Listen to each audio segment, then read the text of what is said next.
disturbance at Acer Plaza? 10-4 dispatcher, verify address. It's Acer Plaza. Repeat, Acer Plaza.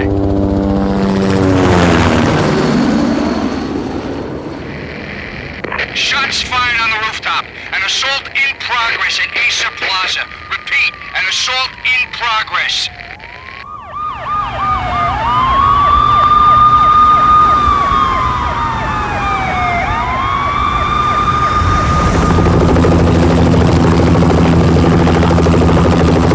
It's a war zone down here. 1085 dispatcher, need additional units. Additional units now. Officer in danger. Officer in danger. 10-5, please repeat. 10-5, all units, emergency. Officer in danger, Acer Plaza. Repeat, Acer Plaza, all units. They were all dead. The final gunshot was an exclamation mark to everything that had led to this point. I released my finger from the trigger, and then it was over. To make any kind of sense of it, I need to go back 3 years. Back to the night the Payne started. I was still on the force back then. NYPD, Manhattan, Midtown North Precinct, Hell's Kitchen. So when are you coming to work for me, Detective Payne? You'd make me work undercover in some hellhole. Sorry, Alex. Michelle and the baby come first. See? My last smoke. It's bad for the baby. That's you, Max. A regular Boy Scout. See, Alex. Still on for poker Thursday night, right? Like taking candy from a baby. Life was good. The sun setting on a sweet summer's day. The smell of freshly mowed lawns. The sounds of children playing. A house across the river on the Jersey side. Beautiful wife and a baby girl. The American dream come true. Honey, I'm home. But dreams have a nasty habit of going bad when you're not looking. The sun went down with practiced bravado. Twilight crawled across the sky, laden with foreboding.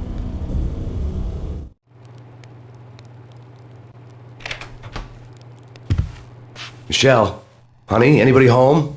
I didn't like the way the show started. They'd give me the best seat in the house, front row center. What the hell? Something ugly had been tattooed on the wall, a map of things to come. It was a poison syringe, a magic tag full of diabolical meanings.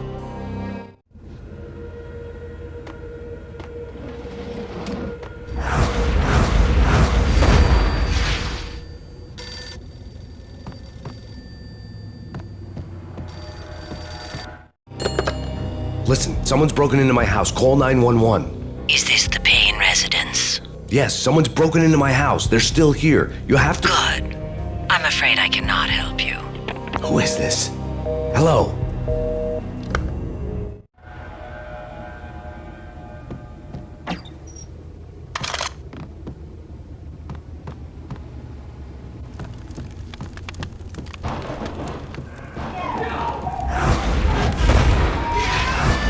Michelle!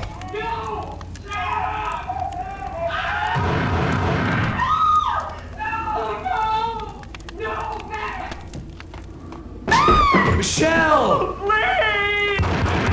It's coming. Freeze! NYPD, drop it! Coming! It's coming! No, please God, no.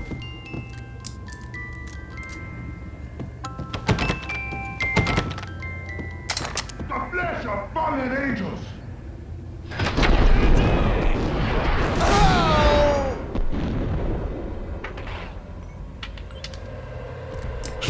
No, God, no, please, Michelle. Oh, baby.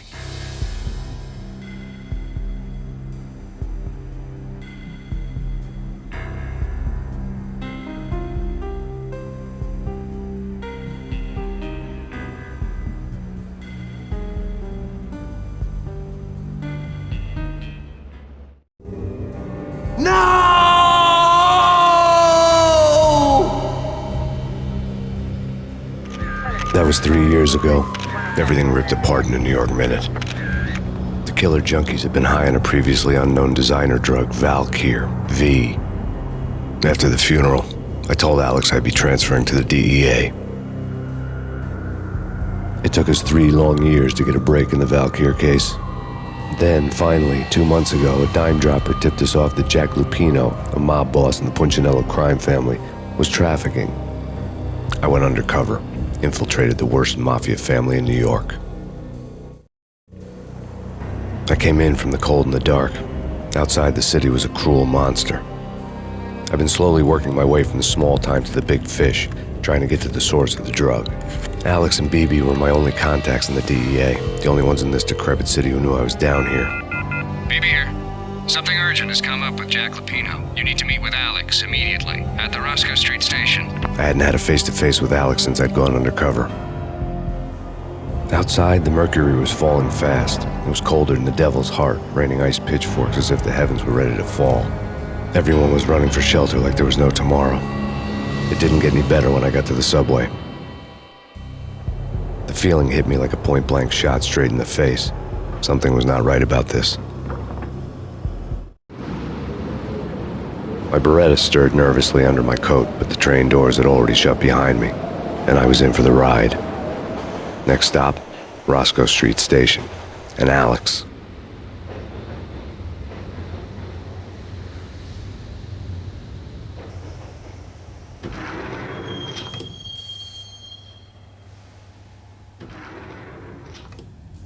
The station was drenched in gloom. Alex was a ghost, nowhere to be seen.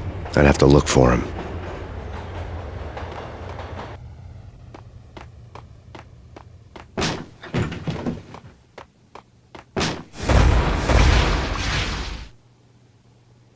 Death was in the air at Roscoe Street. I'd have to find Alex fast.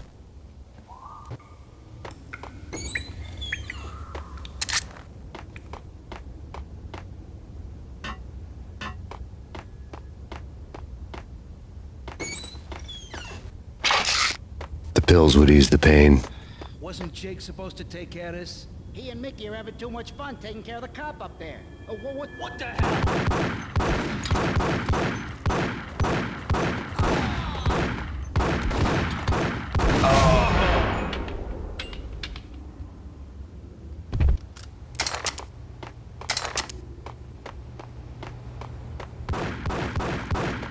Yeah, he's dead, all right.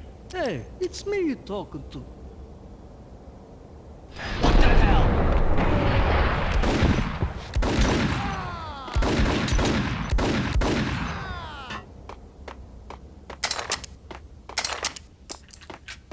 Yo, guys, hey, we're getting around. You Hold it.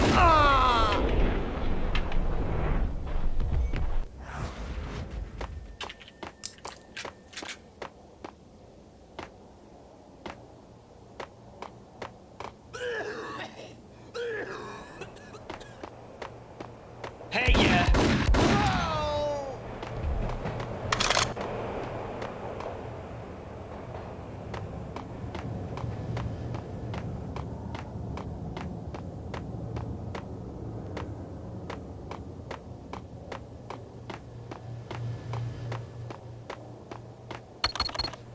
The security panel let out a mocking cackle.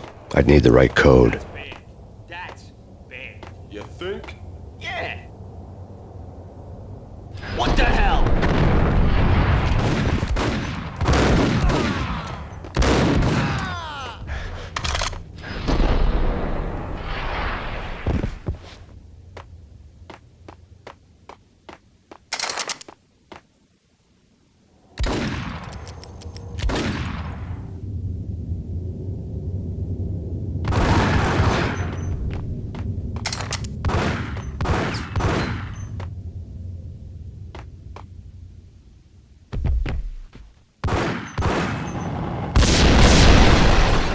While looking for Alex, I had ended up in the middle of a big-time crime operation.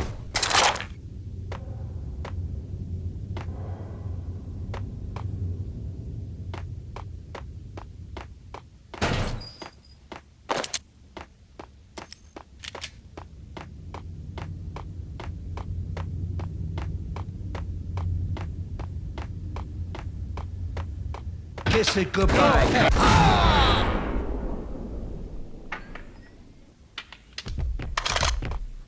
You saved me, man. What's going on here? A massacre. These armed thugs just appeared from nowhere. We need to get help. I can make the call from the control room 1 floor up. Can you take me there? Sure. Sounds good. Follow me.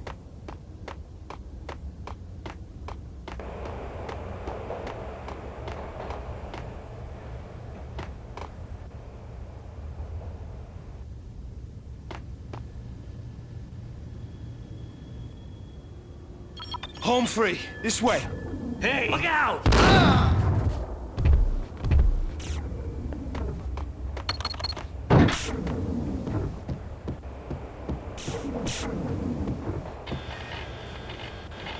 Ice 'em!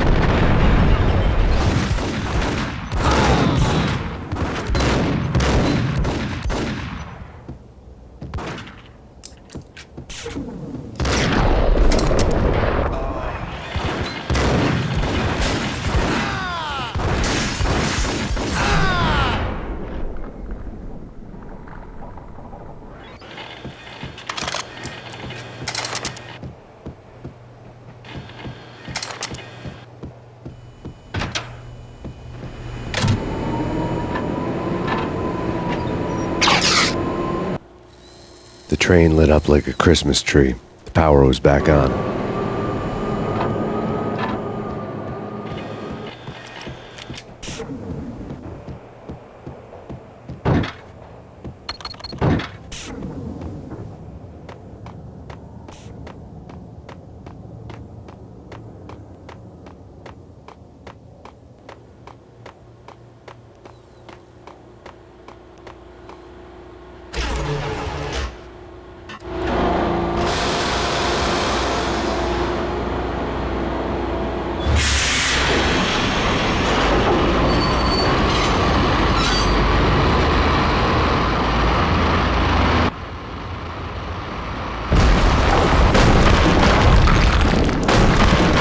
So much for being subtle.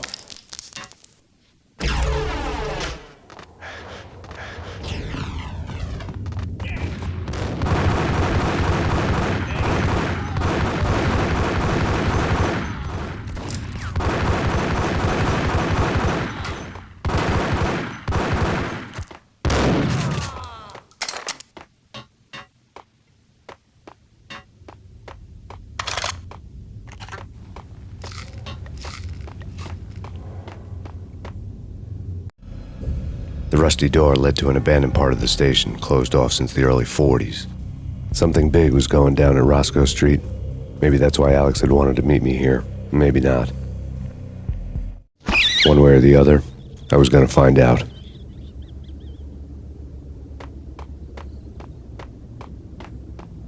Did you hear something? Now take it.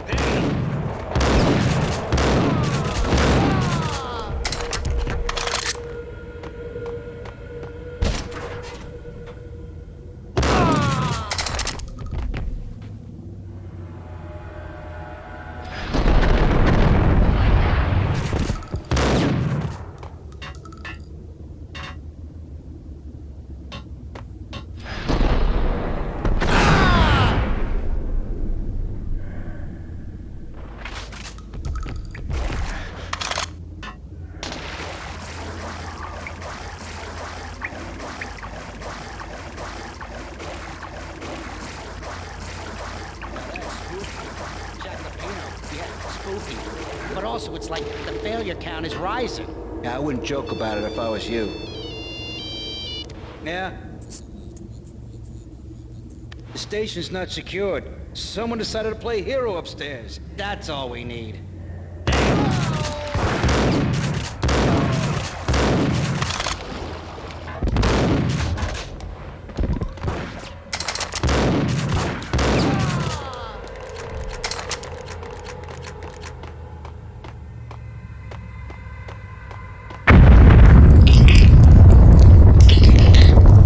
What the hell was that? Hold on here. Give me the detonator. Whack 'em! Whack the sucker!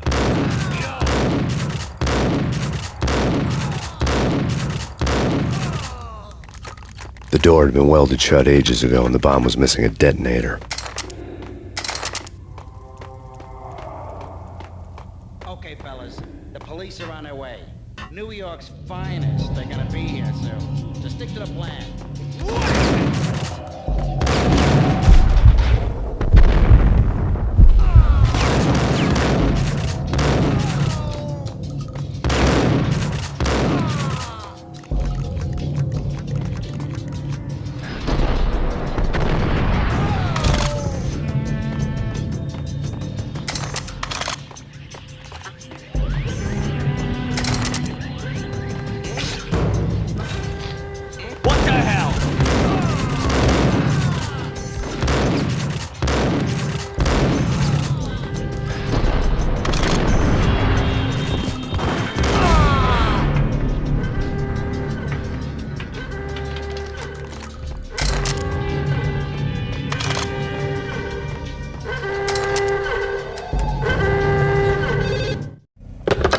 We come to you now live from the crime scene.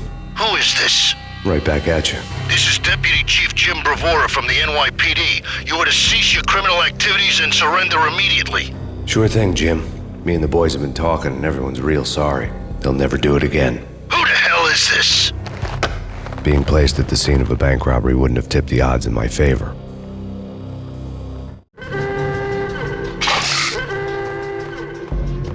The bank robber's score lay on the table. The bank robbers had been after Acer Corporation bonds.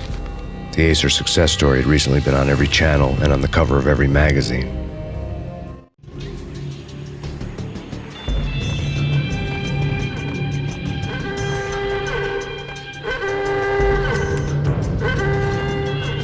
The bank robbers had left their tools on the table. Judging by the detonators, the crooks had bought enough explosives to send Lady Liberty into orbit.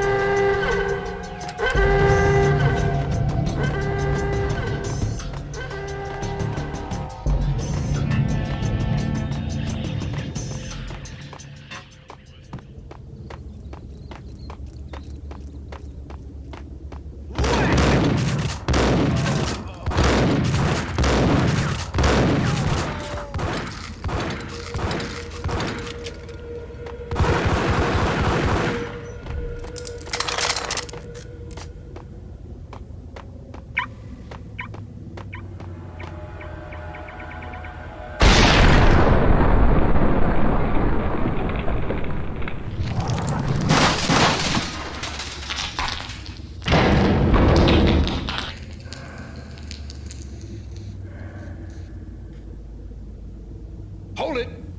Max! Jesus, you almost gave me a heart attack! I nearly shot you! Alex, I'm glad to see you. What the hell's going on? There are more corpses here than at the city morgue! It's an armed robbery, a tunnel job straight to the Roscoe Bank vault through the old station wall. Is this why... this is Lupino's gig? This is Lupino's doing? Lupino's men? Really? You sure know how to pick a place? Can you get through? No, it's locked. We gotta get out of here. If it's Lupino, it's... Alex? Alex! There was nothing I could do. He was dead. I could tell by the empty, accusing stare of his eyes.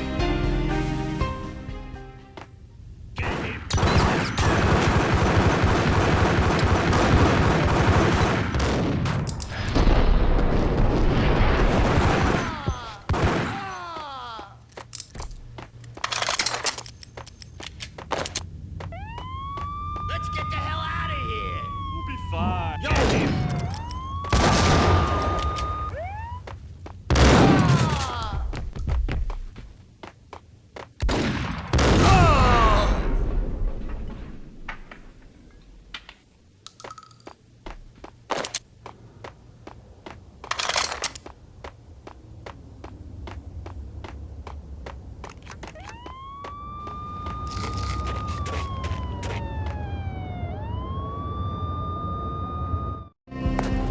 Alex had kept me relatively sane for the past 3 years.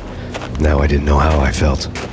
Somehow he had stumbled upon something big and ended up stepping on Jack Lupino's toes. Lupino ran his racket of sex, drugs, and contract killings from a sleazy hotel in a slum block of tenements. The NYPD was closing in. I could hear the sirens. Their wail was a crescendo. Lupino thought he could get us by taking Alex out and leaving me to take the fall for it. All he had gotten was my attention. I went for the hotel first. It was a sad old thing with flickering lamps and faded colors, cheap mobster punks and tired-eyed prostitutes. I walked straight in, playing at Bogart, like I'd done 100 times before. The place was run by a couple of murdering mobsters with shark smiles. The Finito brothers. Ladies and gentlemen, it's the pain in the butt. Pain to the max. You're killing me. Did you make that up yourselves, or you get some wino downstairs to come up with it?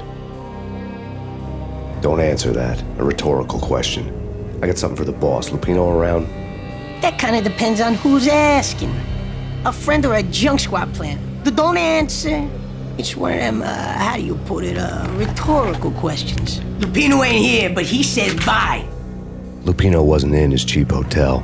Instead, I ran into the Finito brothers. My cover had been blown, the door slammed shut behind me, and then I was dodging bullets like raindrops. Pain in the butt. Ha ha! Pain to the max. Junk squad kid. You gotta take it to Marble City for it. Keep it lying down. Let me get it.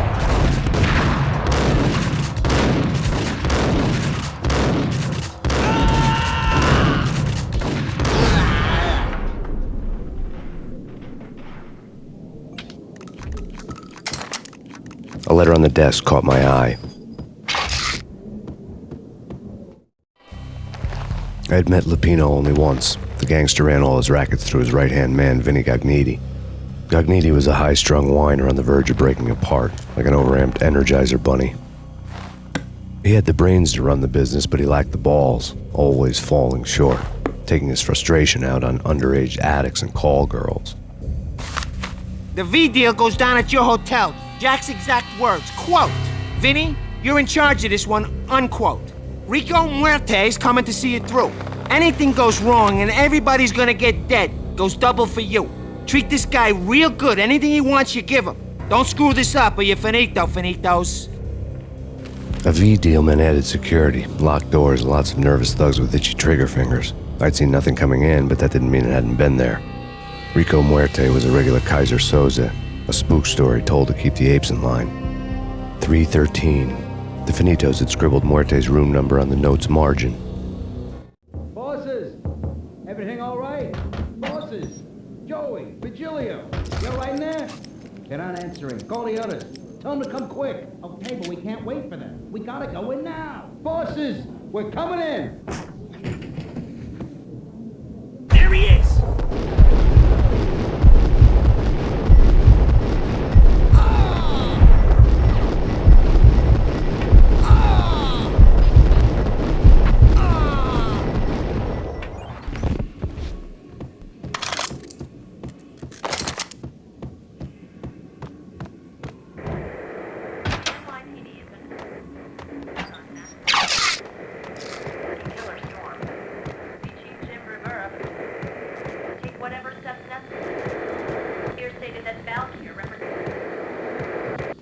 In his press conference today, the mayor stated that Valkyr represents a clear danger to New York and called for drastic actions to eliminate the problem.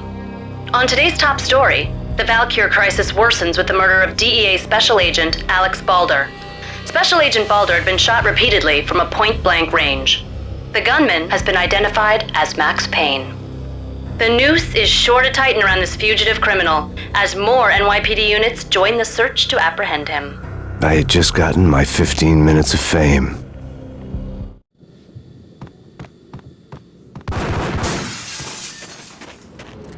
Yeah, something's wrong with the bosses. Payne's there and they're not answering. Let's go already. Payne's gonna pay in spades. Yo!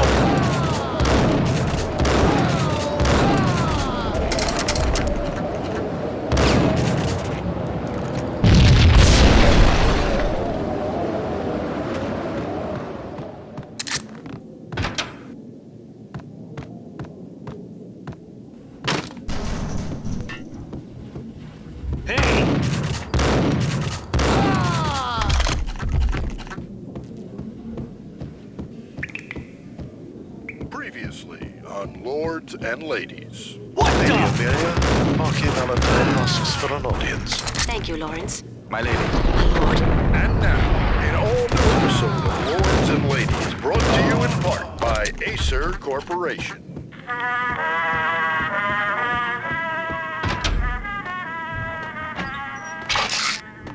V-head junkies could go off without a warning. I had to be careful. Indeed, my lady, there is indeed. From the very first moment we met, upon that distant forest path, There he is! there's been sunlight in the autumn leaves blazing. Got him down! Of your hair. Oh, my lord, you should not speak so. I forbid you this time. That's not me. Why, my love, why? My lord, it is too dreadful. Do not force me to speak the words. No, I would rather die than not know. Yes, my lord, we should both be dead, for this shame is too great for the living.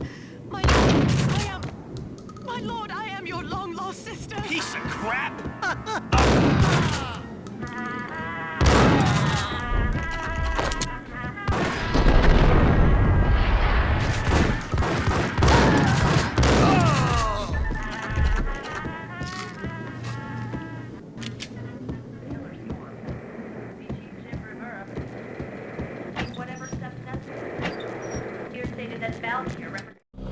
Tonight, the city's fight against the nightmare drug Valkyr took a turn for the worse as DEA Special Agent Alex Balder was found brutally slain at the Roscoe Street subway station. A suspect was seen leaving the site only moments after the shots had been fired, and the NYPD is currently in pursuit of Max Payne, a repeated felon believed to be armed and extremely dangerous. And now the weather. The worst winter storm in recorded history continues to pound the city.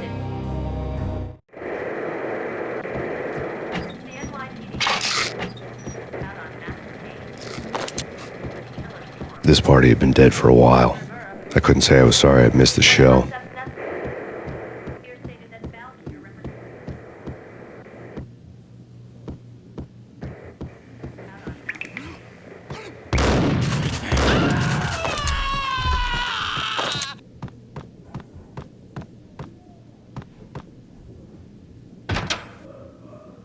Got him down!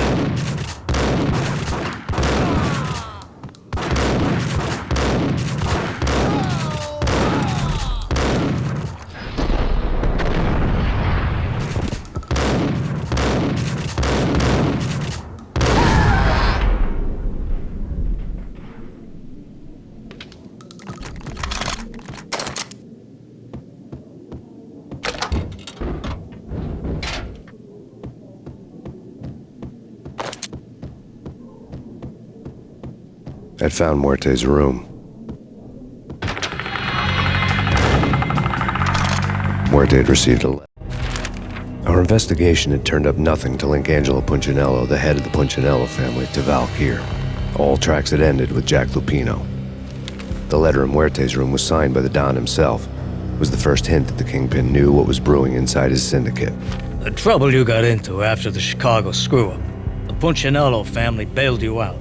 You have been waiting for a chance to pay us back. One of our trusted boys has a monkey the size of King Kong on his back. And we need your special skills for backup on a major deal. Collecting evidence had gotten old a few hundred bullets back. I was already so far past the point of no return I couldn't even remember what it looked like when I had passed it.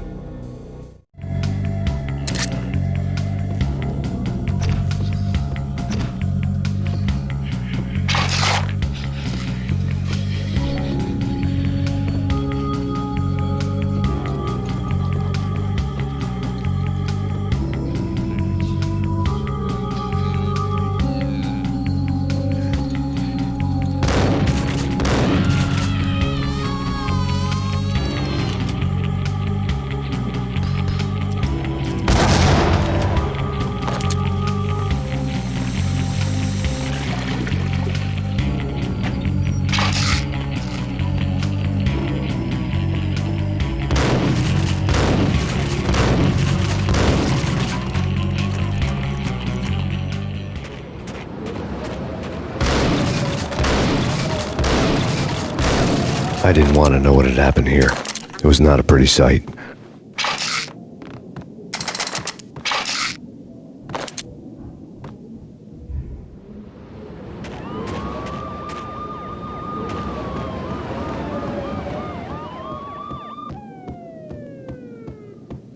Sure,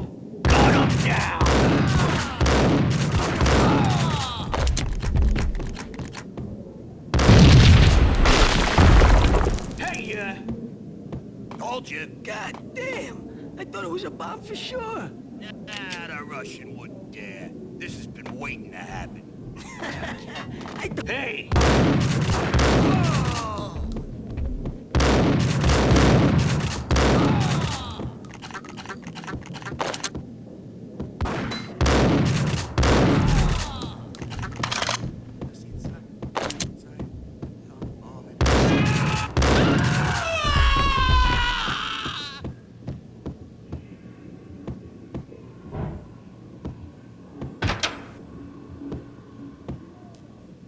The hooker had left her diary on the table. The diary belonged to a hooker named Candy Dawn. The read would have made a vice cop blush. Had talks with the mystery hag over the phone again. Sent her the latest One-Eyed Alfred tape. As long as the hag keeps paying for the tapes, the old man could come every day for all I care. She had a nice sideline, making secret X-rated flicks of her clients and selling them to the highest bidder. It would get her killed if her V-fix for the day didn't do it first.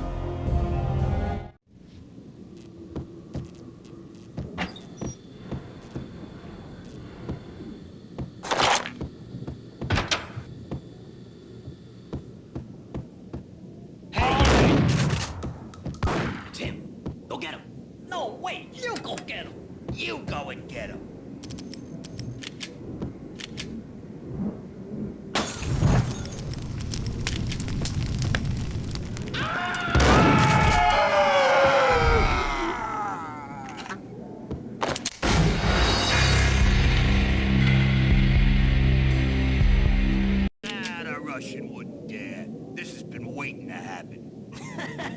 Damn!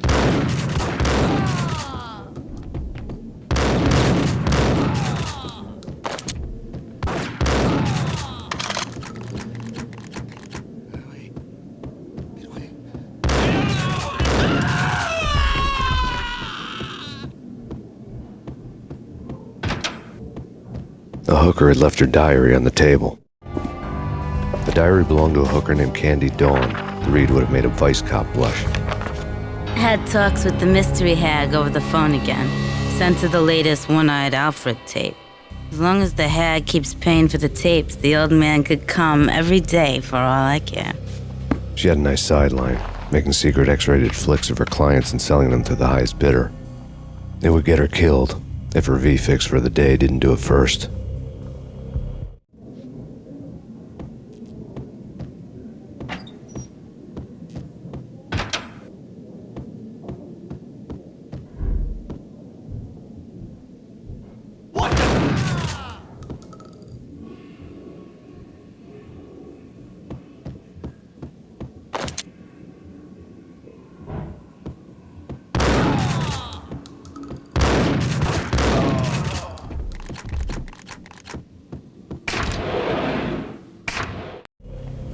The old service elevator rumbled down to the bowels of Jack Lupino's hotel.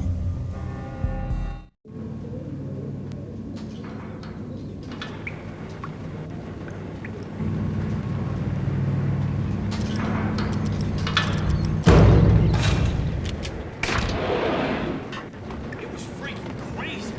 The cops were doing a full-scale siege next door. More trap, get 'em!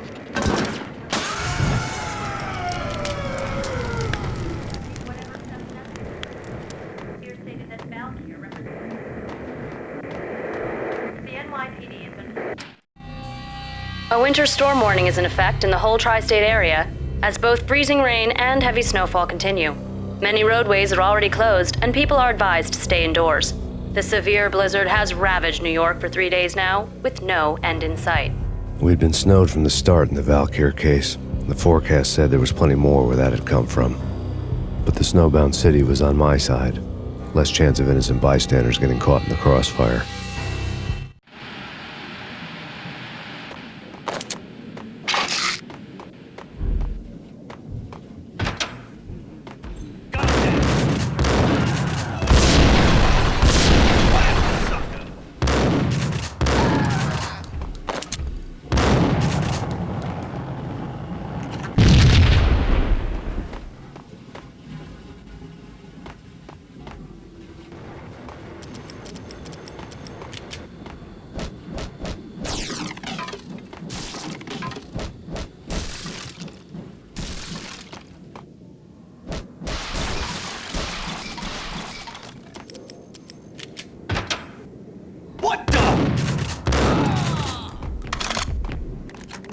Exhibit number 1, a newspaper. A dead man tied to a chair lay on the boiler room floor. Captain Baseball Bat Boy has an unbeatable track record in superhero death matches. But a 6-pack of root beer gets me every time. The murder weapon was a baseball bat, now lying in a pool of drying blood next to a newspaper folded open on a Captain Baseball Bat Boy comic strip.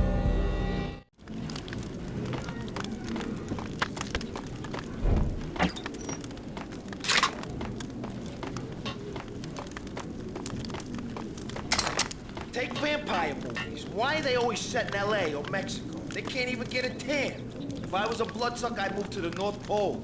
Winter's one long night. Yeah, and what would you eat? Suck blood from penguins? Nah, Eskimos, man, Eskimos. What the sucker?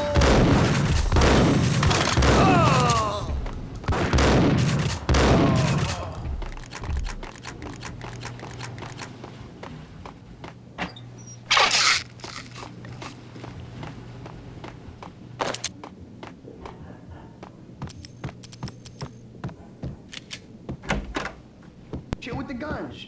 Trust me, you don't want to piss Muerte off. Gentlemen, let's do business. Green for green.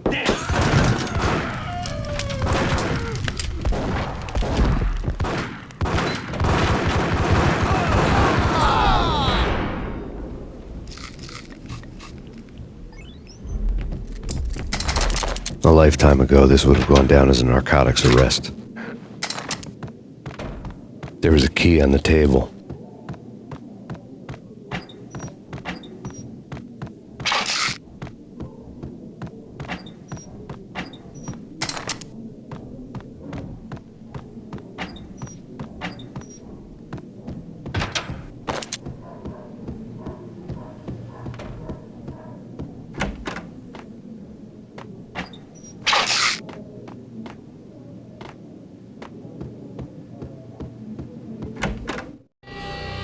Two mad dog killers, ready to murder each other. They step into the next room, and I'm thinking, now they're gonna do it. But no. They sit down in front of a TV and solve their differences with the Kung Fu fighting video game. I tell you, Candy, I was so depressed, I strangled them both with the video game cables. Oh, Rico, you're so bad. I am, ain't I? Rico Muerte, big-time hustler. Who the hell? It's that cop. Muerte went for his gun.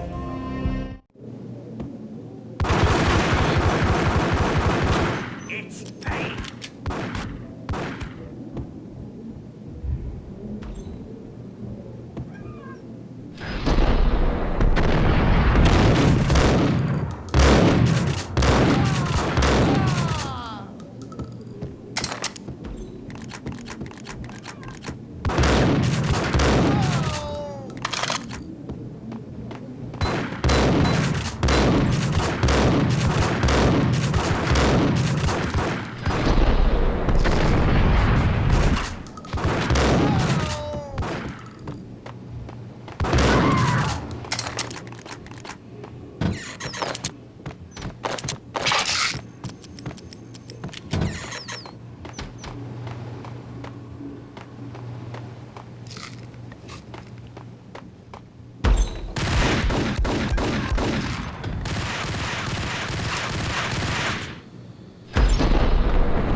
The antique switchboard was still in use.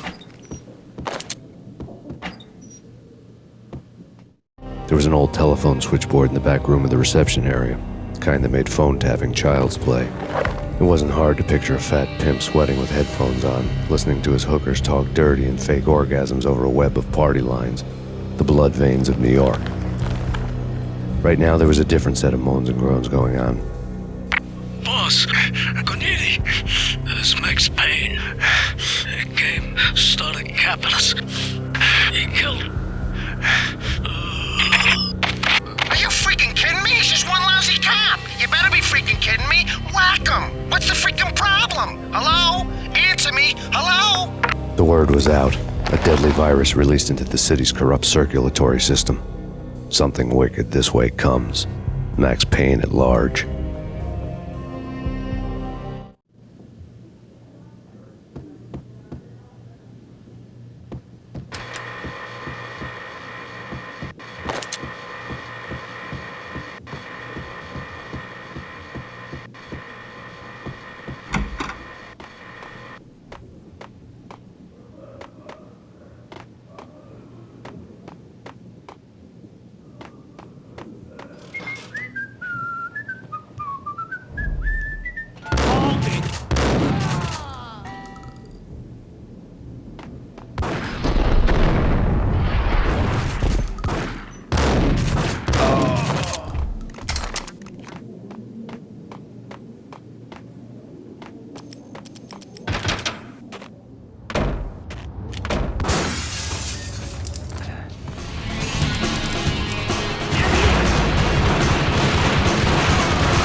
Turn around, walk away, blow town. That would have been the smart thing to do. Guess I wasn't that smart. Lupino's tenement buildings were a seedy hangout for all kinds of sleaze. A liquor store, a pawn shop, a laundromat full of mobster bookies and loan sharks. The list went on. The how and why of it was a mystery to me, but they knew I was a cop. They knew I was coming, and they were going to get real trigger happy about it. I got to see Lupino's hangout all lit up. A bomb went off, turning snow into liquid gold. A pillar of fire lifted the remains of a car straight up into the air. The flames were highlighted on the hood of a black Mercedes-Benz as it coasted down the street real slow, as if the driver didn't have a worry in the world. I got a good look at the man riding shotgun. It was Vladimir, the head of the local Russian mob, the fly in Don Punchinello's soup. The ringing in my ears was the sound of a mob war being waged. Jack Lupino's suite was on the top floor. At least it used to be, before the explosive makeover. I don't know, man. I don't know about this. Quit worrying, eh? Think of it as Christmas. The Russians always said. Damn!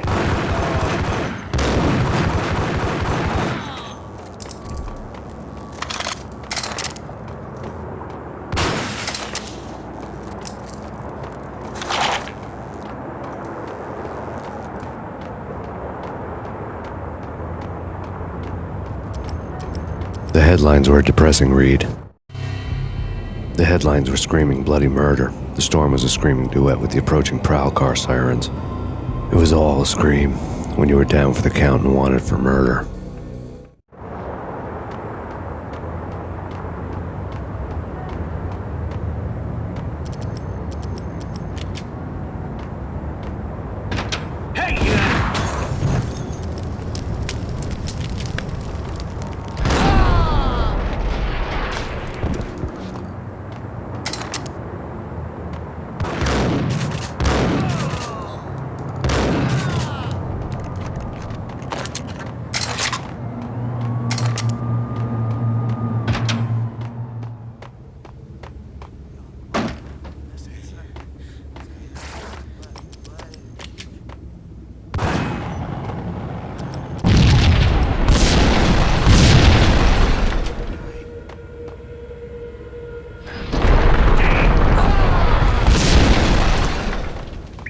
whole building was rigged with explosives.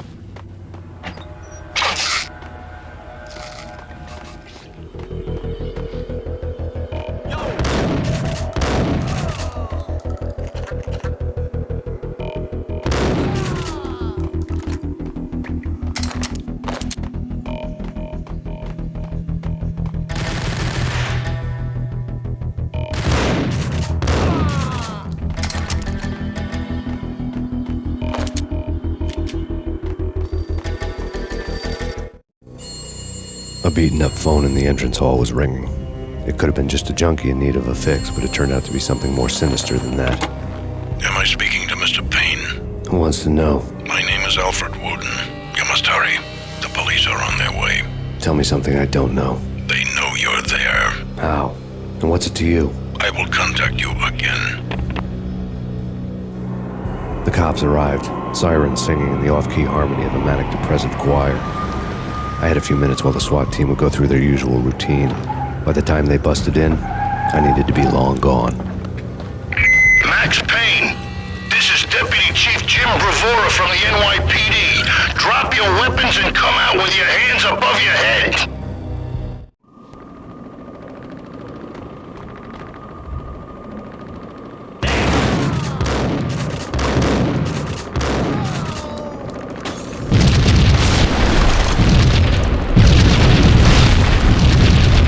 Someone had left there was a key on the shelf. Suddenly it all made sense. The bombs, the Russian mob boss making an appearance in person. Gagniti was his usual self, all talk and no walk. After our hit, the Russian has only a couple of guns left and they can be bought. There's no freaking way he has the guts to try anything after that. As it turned out, the Russian had plenty of guts. One thing you could count on, you push a man too far and sooner or later he'd start pushing back.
Been this cold.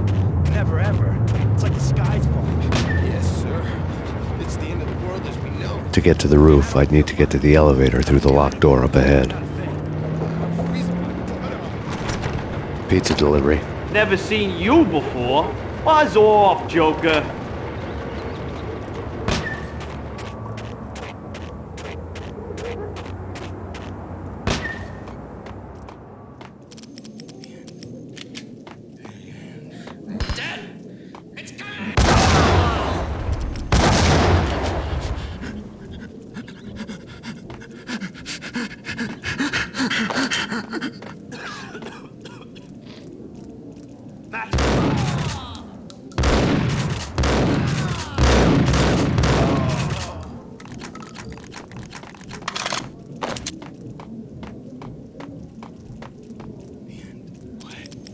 Hey!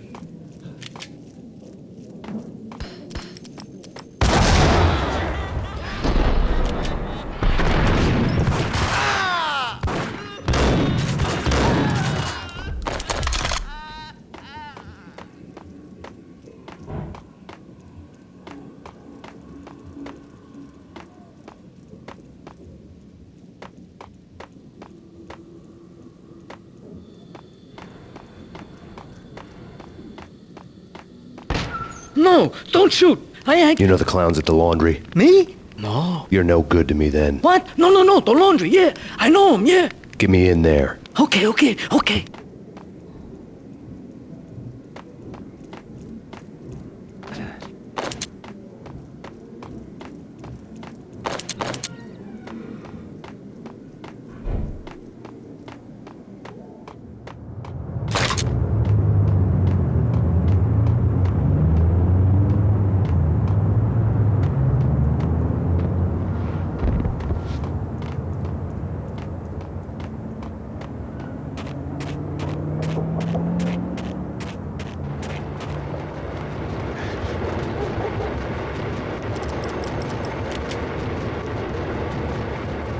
It's me. Open up. Let me in, quick. Not so fast. The password. John Woo. Come on. Okay, John Woo. All right. Come right in. It's a trap! It's Payne!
New York City is in crisis tonight, with reports of Valkyr-related gang war in the streets of the Bronx. Apparently, Max Payne, wanted for questioning in connection with the slaying of a DEA special agent earlier tonight, is waging a one-man war against his former partners in crime. Among the listed casualties so far are notorious mafia members Joey and Virgilio Finito, as well as Rico Muerte, himself a fugitive from the law, and a suspect for several murders in the Chicago area. The NYPD has been placed on full alert. A citywide APB has been put out on Max Payne. Deputy Chief Jim Bravura has promised to take whatever steps necessary to bring him to justice. What those steps may be remains to be seen. For NYCNN TV News, this is Kira Silver.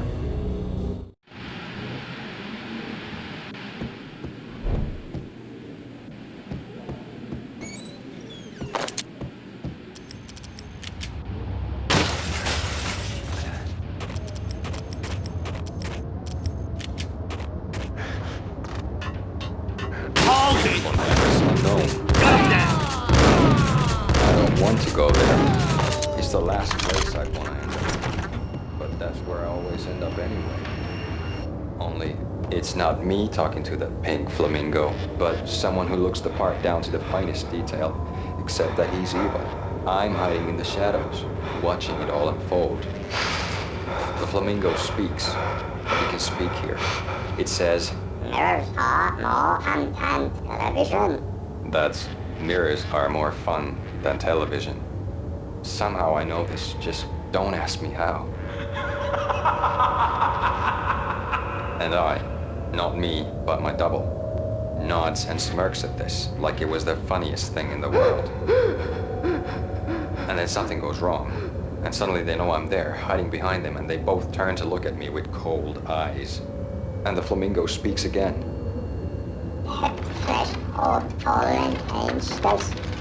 I have no idea what that means.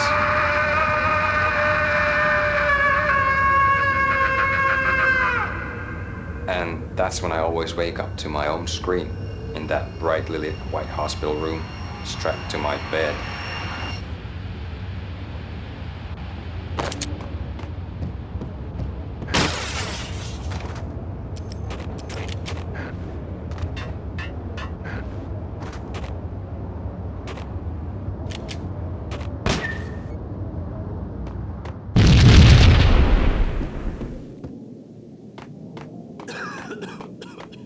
Red, blue, or green? It's always red or blue in the movies. So, green? No, not the green.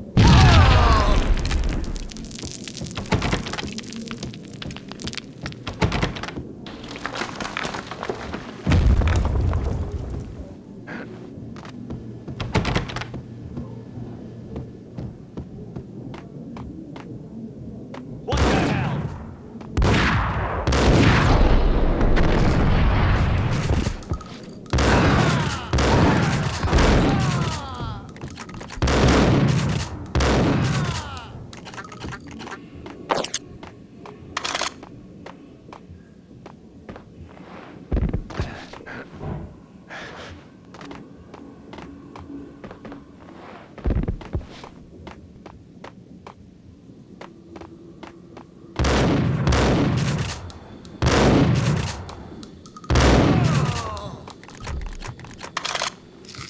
What the hell are you standing around here for? They're bombing us. What are you doing? You're doing nothing.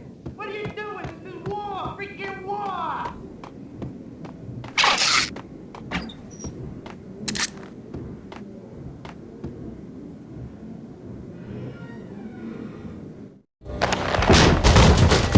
Vinny Gognitti, just the man I've been killing to see. Payne? Freaking Fed! I knew from day one there was something screwy about you. What do you think you're doing? You're a freaking cop. You ain't got squad on us. You can't just come in here waving your piece like it meant something. Yeah! Oh my God! Oh God, you shot me! Ah! You're dead, Payne! What the hell are you waiting for, you apes? Kill him! Kill him! With pleasure, boss. Gognitti bailed. I made like Chow Yun Fat.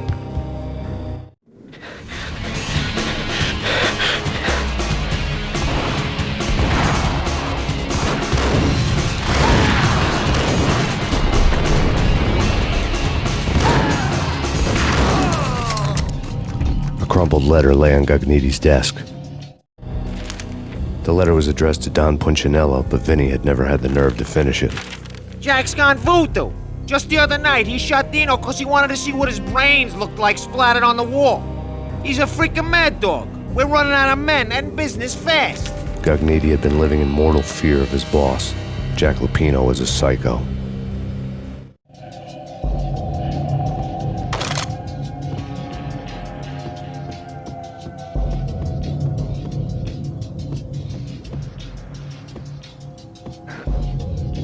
Vinny Gognitti was running scared.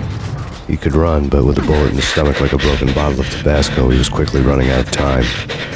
He knew where his boss was, and I wanted to square things up with Jack Lupino. Gognitti would be moving fast. I don't know about angels, but it's fear that gives men wings.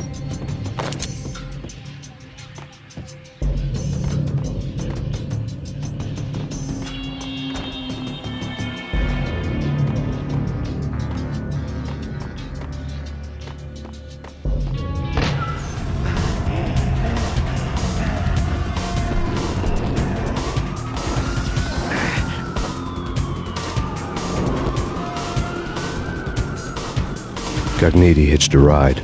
To catch him, I'd have to follow his lead.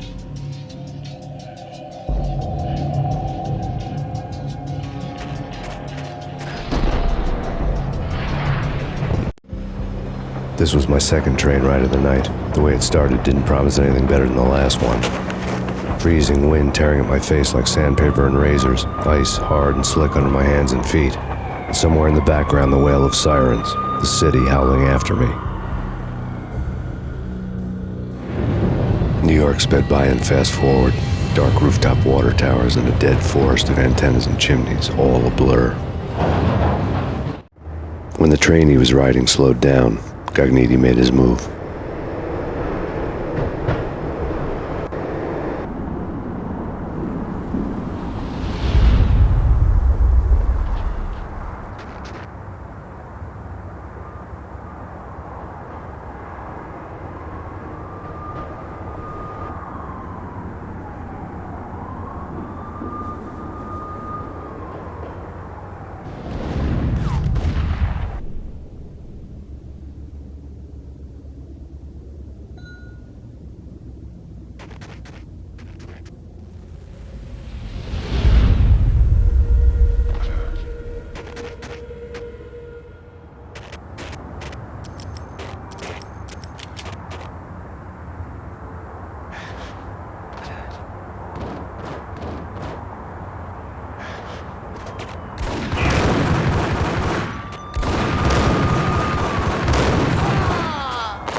No problem.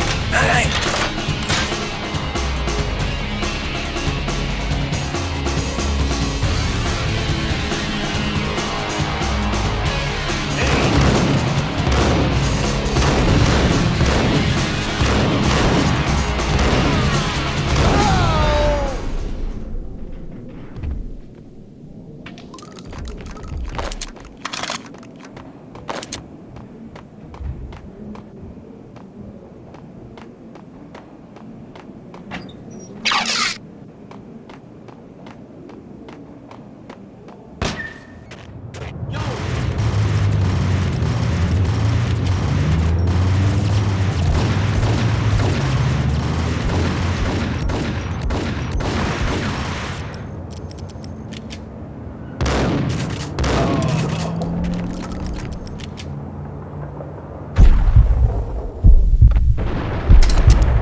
Max Payne has nowhere left to go. We are very close to capturing him. You'll get a full statement then. Right now, I've got better things to do, ma'am.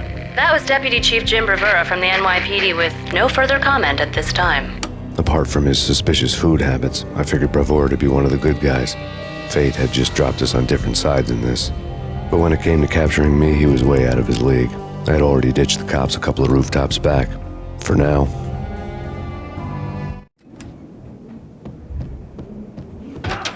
I can hear him. Ready? Keep your guns pointed at the door. Okay, this is it. Any moment now, Payne's gonna bust through that door with murder in his eyes. Ice up!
me, goddammit!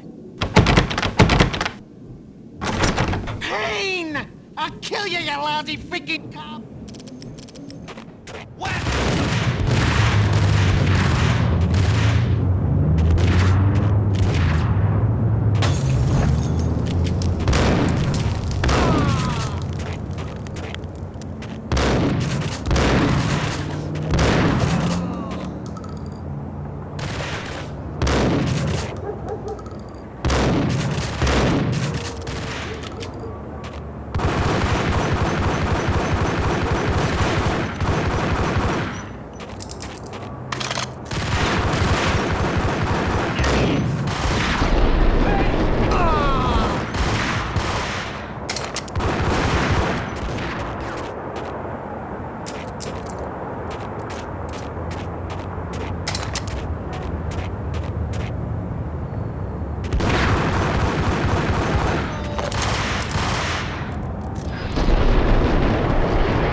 Cogniti ran out of steam in a dead-end alley with steam boiling out of the sewer grates like all the fires of hell were burning high beneath us. It was shakedown time. Where's Lupino? Screw you! Bad start, Vinny. Police brutality! I rate pretty high on that. You can't just hurt me in cold blood? Just keep telling yourself that. Listen good, Candyman. I'm not gonna be anybody's fall guy. I wanna know where your boss is hiding. There was no glory in this. I hadn't asked for this crap. Trouble had come to me in big dark swarms. The good and the just were like gold dust in the city. I had no illusions. I was not one of them. I was no hero. Just me and the gun and the crook. My options had decreased to a singular course. I'll tell you, just don't hurt me no more. Lupino's at Ragnarok, the nightclub. Book me, take me, haul me to the freaking jail, just don't hurt me. Your rights will be read at your funeral. Ragnarok was Lupino's private nightclub, a den of drugs built into an old theater. I knew what waited inside. V-head junkies ready to explode in random acts of senseless violence, and Lupino's goon squad, the worst stone-cold killers this side of hell. Ragnarok was as inviting as a headache, flickering and flashing to a machine gun beat. The belly of the nightclub was a gothic theme park that began with bondage games and led to the nasty stuff from there.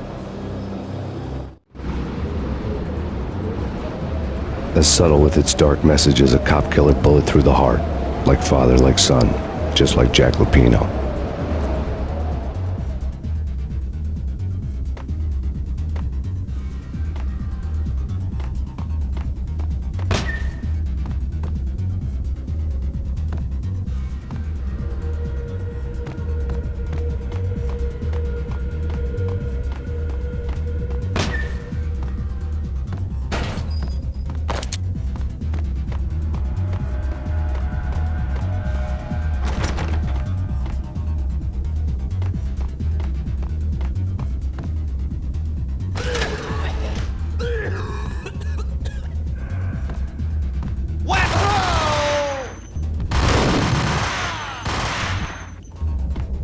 The book had never been a bestseller.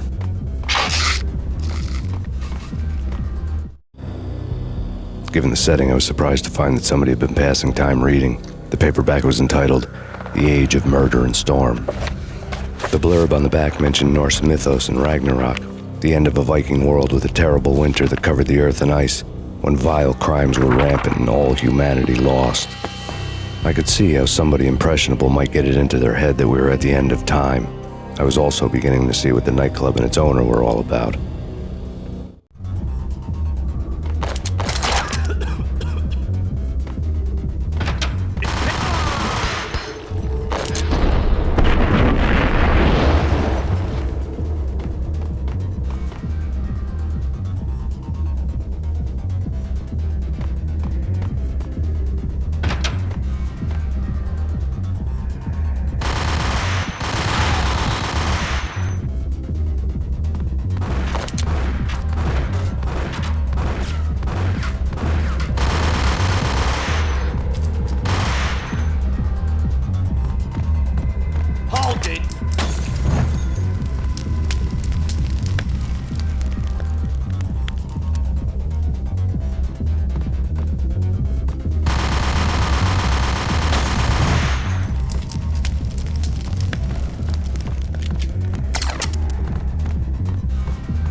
books on the occult had been piled.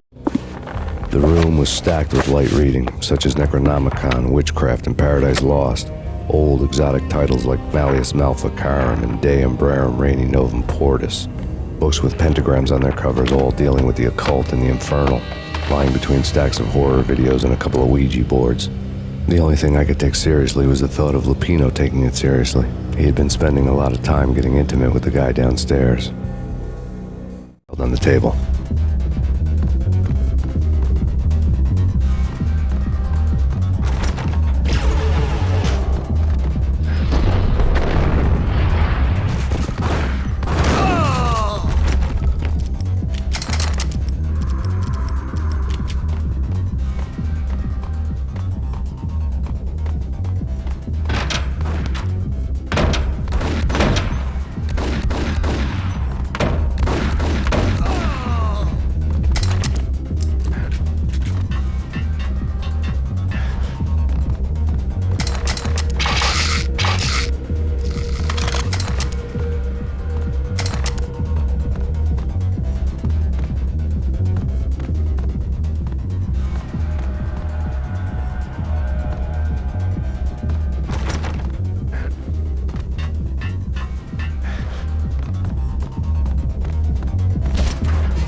What the hell?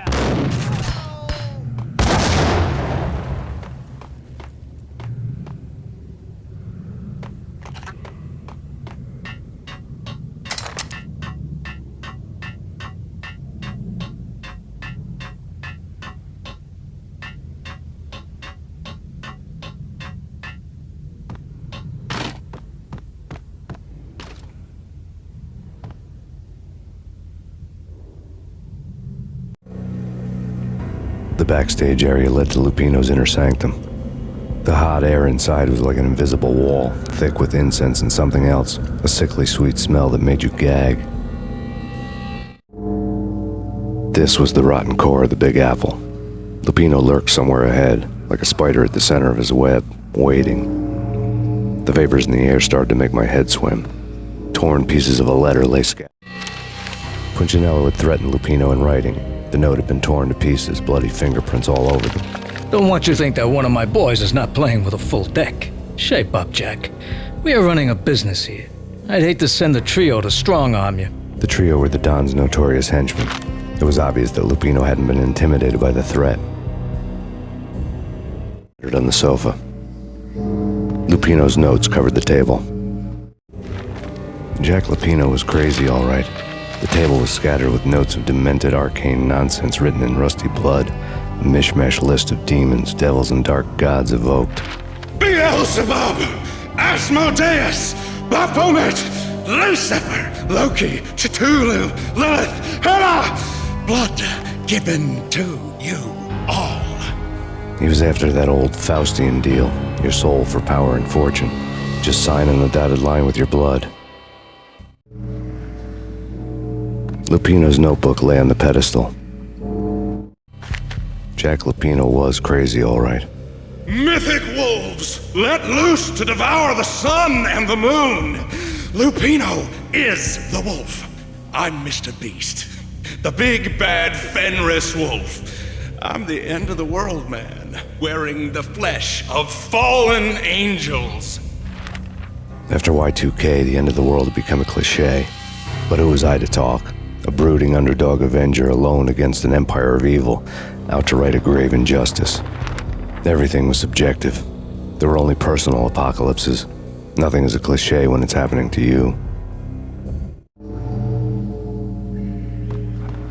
The flesh of fallen angels! Come to me all! Astaroth, Beelzebub, Asmodeus, Baphomet, Lucifer, Loki, Satan, Cthulhu, Lilith, Hela! Blood to you all! Secret, living under the skin of reality. I've seen it, the corruption of flesh.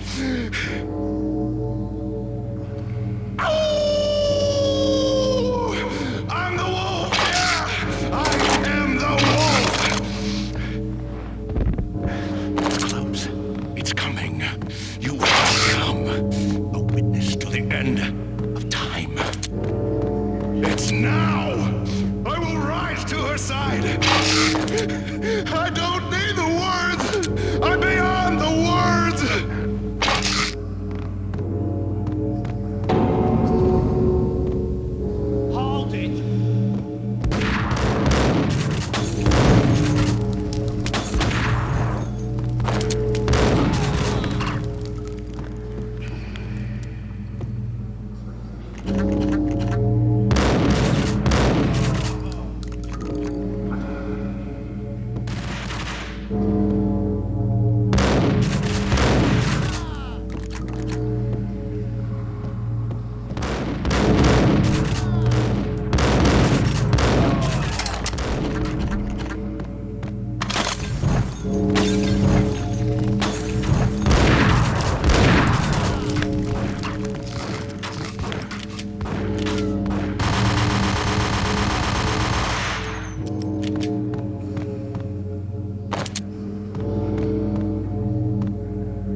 I had known there'd have to be a catch in it somewhere, and this one was the Empire State Building of catches.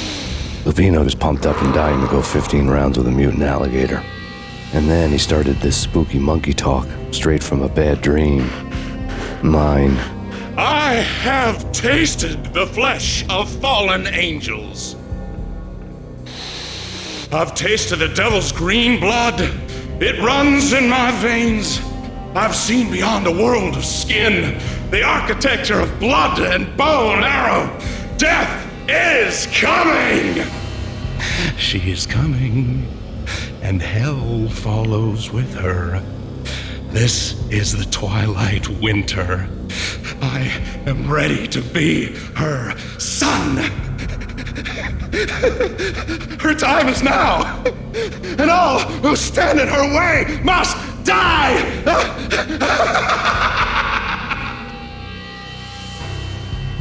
Die! You'll die! You'll die! Now! All die! Oh!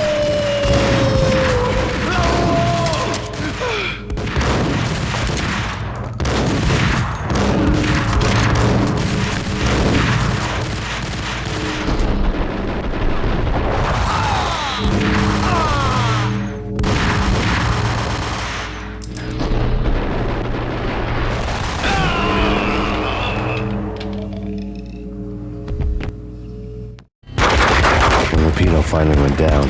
I wanted to make real sure he'd stay that way. V was a bad monster. Turned them into friggin' zombie demons from outer space. I think he's dead already. Huh? And that's when it happened.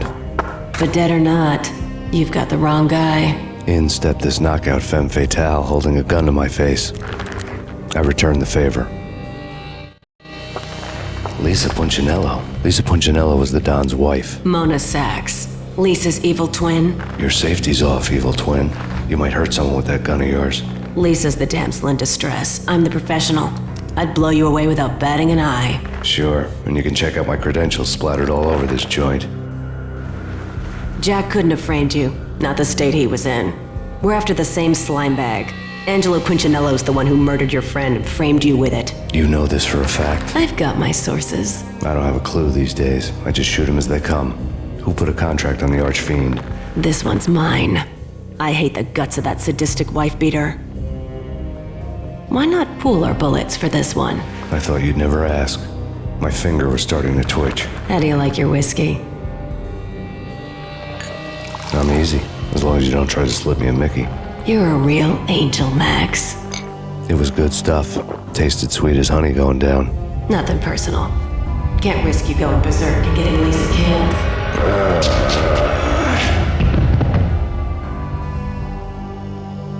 The nightmare was always the same. Violent shapes moving in darkness, old and ugly. The killer's mad laughter was a riddle filled with wicked innuendo.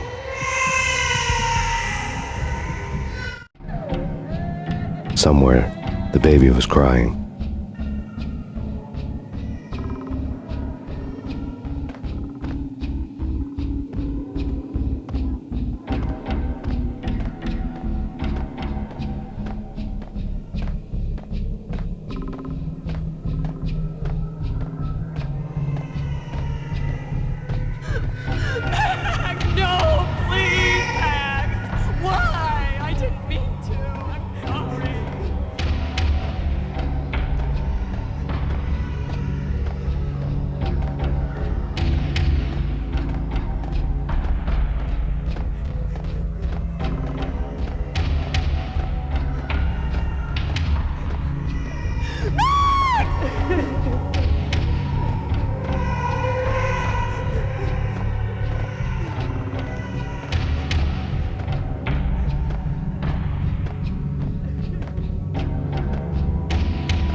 should have known it when we found you snoring next to Lupino's corpse.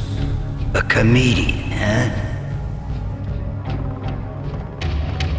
The pictures were filled with good old times.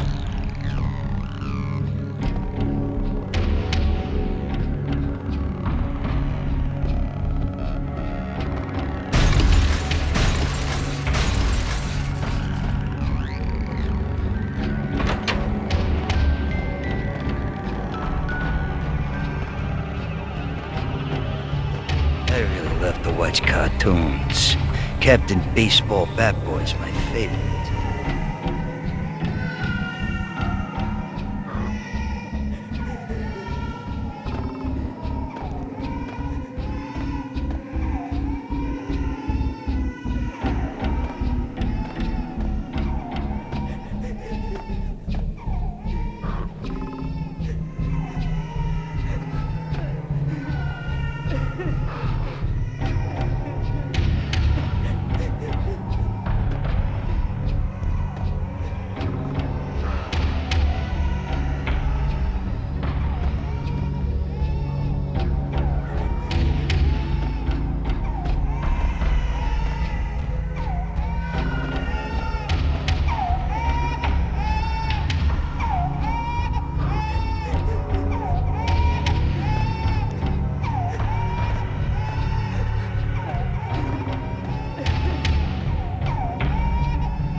No, please, God, no.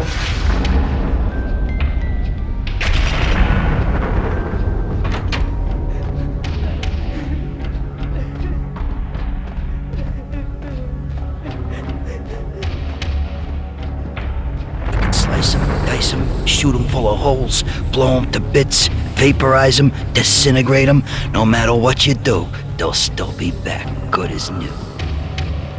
Michelle's diary lay on the table.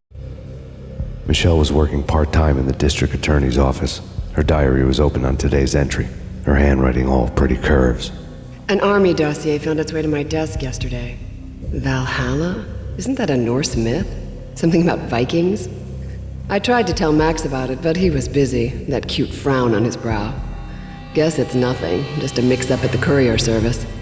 From now on, I would always find time for her. It was a hollow promise. Too little, too late. Table. Max, no, please, Max. Why? I didn't mean to. I'm sorry.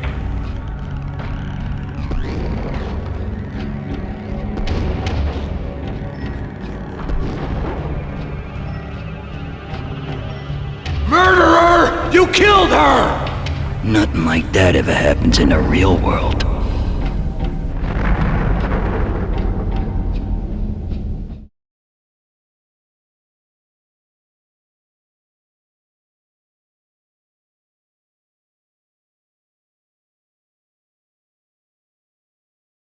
Cargo freighter.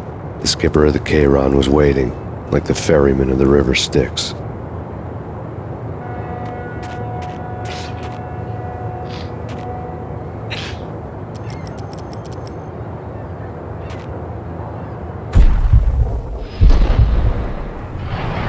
What the?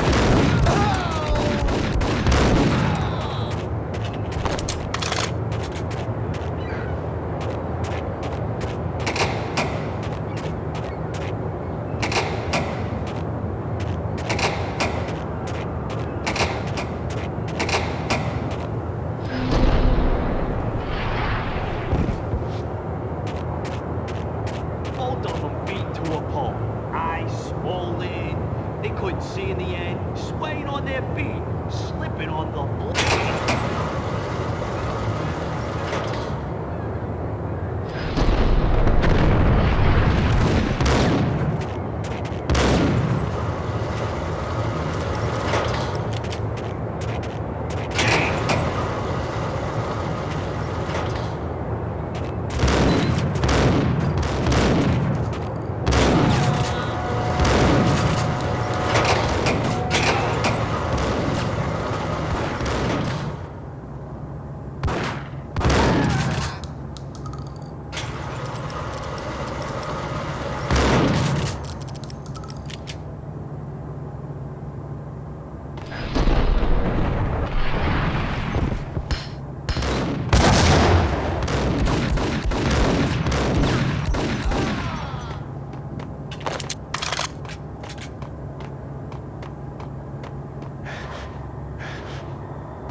I doubted the letter was a receipt.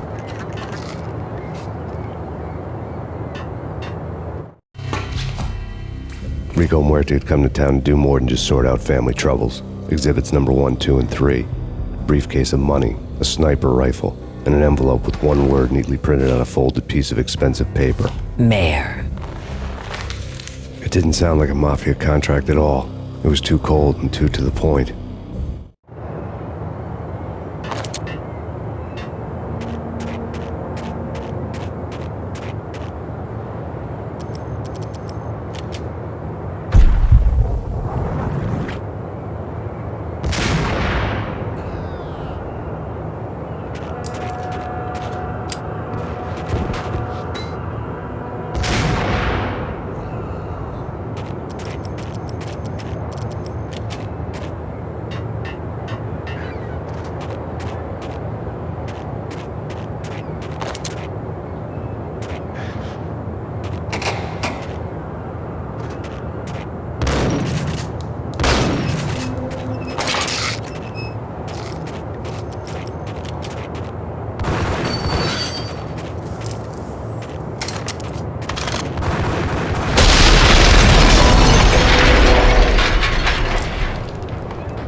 Hey, yeah.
I had found Boris Dime's ship.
Rust had crept over the sides of the cargo steamer a long time ago. Boris Dime would be on board. I'd have to smoke half of his crew to even get near the gangplank. Guns were probably being kept in the hold, buried amidst the rats and oily water.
Angie, tell me, how much did Dime cost you?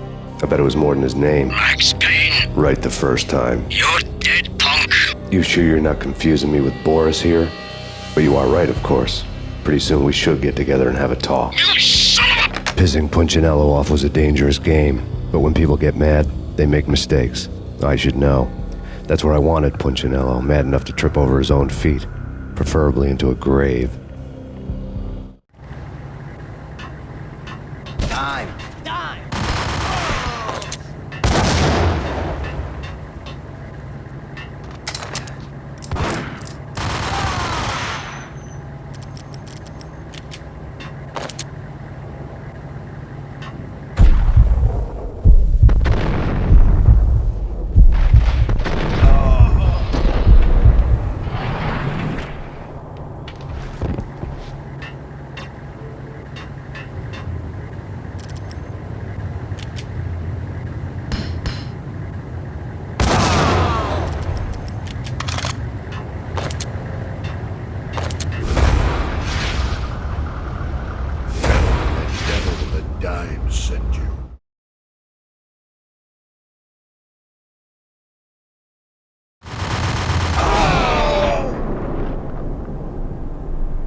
Anybody who says different is calling me a liar. Glad to meet you here. Collect all the guns and ammo you want. Meet me on the bridge afterwards.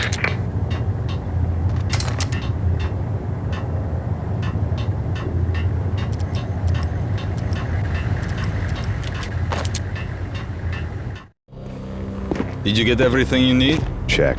I owe you. Anything you need. This is my solo. When I'm through, Punchinello won't be anybody's problem anymore. Clear as vodka. But anytime you get between a rock and a hard place, just whistle. This could be the beginning of a beautiful friendship. You really get a bang out of this big-time gangster act, don't you? Even with all this firepower, I figured I couldn't get to Punchinello at his manor. I could only hope that he wouldn't pass a chance to hear me beg, to see he's won. This is Max Payne. I want to cut a deal. Payne, you're a dead man. That's what everybody keeps telling me. I got your ship and her cargo. I want to meet. No pain, no gain. Capiche? You know my restaurant? Yeah, I know it. 1 hour. Punchinello's restaurant had seen better days. Snow was falling like ashes from post-apocalyptic skies, but that was outside. Things would soon get hot in the Don's restaurant. I knew it was a long shot, Angelo Punchinello actually showing up, but there was no crime in hoping.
Punchinello was burning to get me. The feeling was mutual. He was trying to put out my flames with gasoline.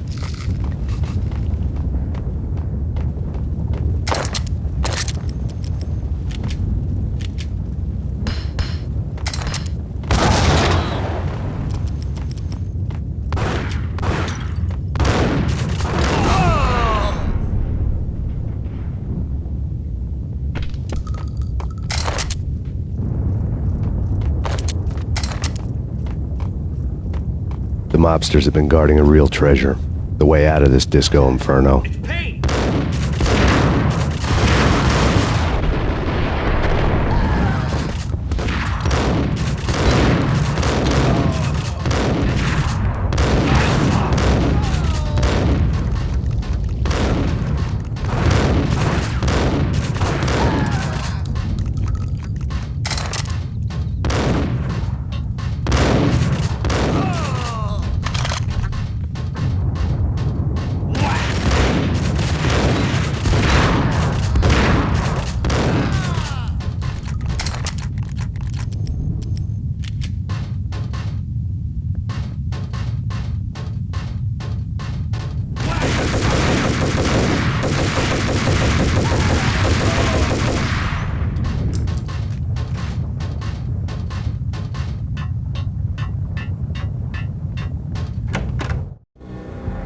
Vlad had seen my smoke signals. The Mercedes was revving to go, almost drowning out the Banshee wail of the sirens. You coming?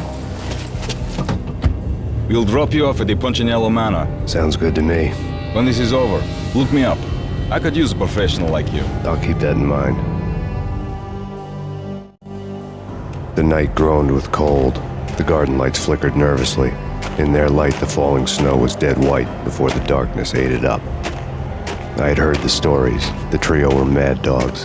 They'd have hung the heads of their enemies over the manor gates if the capo had only let them. Punchinello wanted pain. They'd see the pain. The trick in my situation was that there was no trick, no matter what the movies tell you. No rules, no secret mantra, no roadmap. It wasn't about how smart or how good you were. It was chaos and luck, and anyone who thought different was a fool. All you could do was to hang on madly, as long and as hard as you could. Someone had graciously left the back door open for me and killed the guards. My money was on Mona. I knew the trio would be standing between me and Punchinello. I had read their rap sheets, thick as phone books. No one would be walking out of here alive. The numbing cold of the broken night had followed me in. Upstairs, the trio tangoed down the manor halls to the silent rhythm of their murderous hearts. The blood of their victims rust on their lips.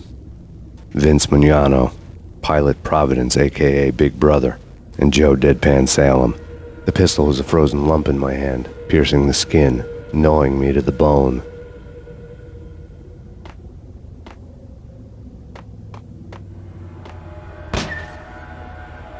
In death, the thug had been...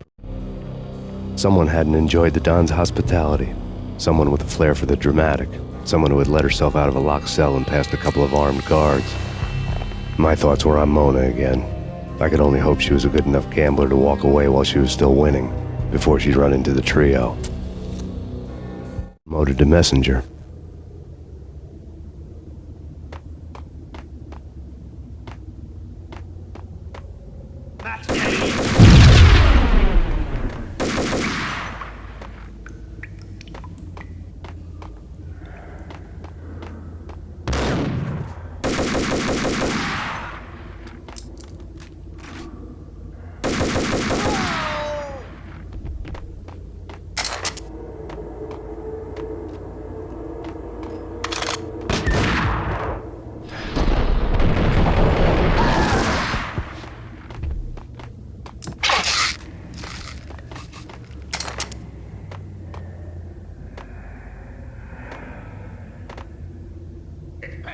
Someone get the guys from upstairs! No one's going anyplace. Too late. He walks in, we waste him. Benny and Joe and Pilot won't get the credit for this kill. Yo!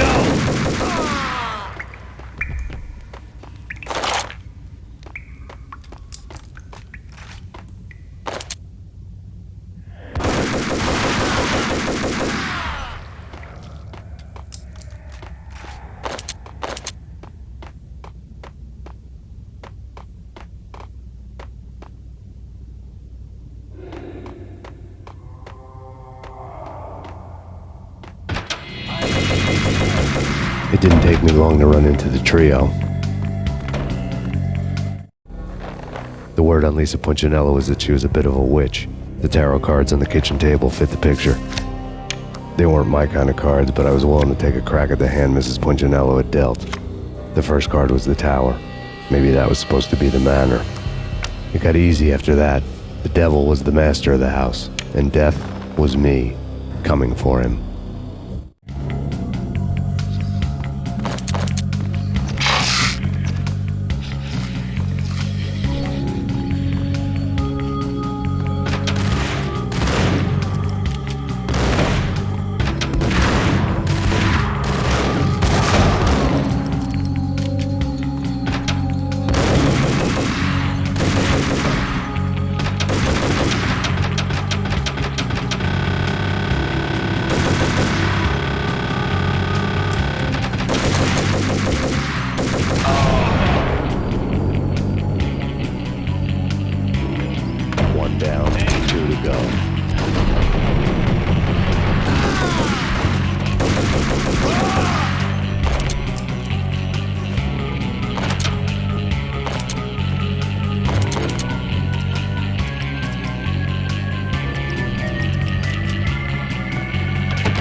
stopping him! This will stop anything. Take cover.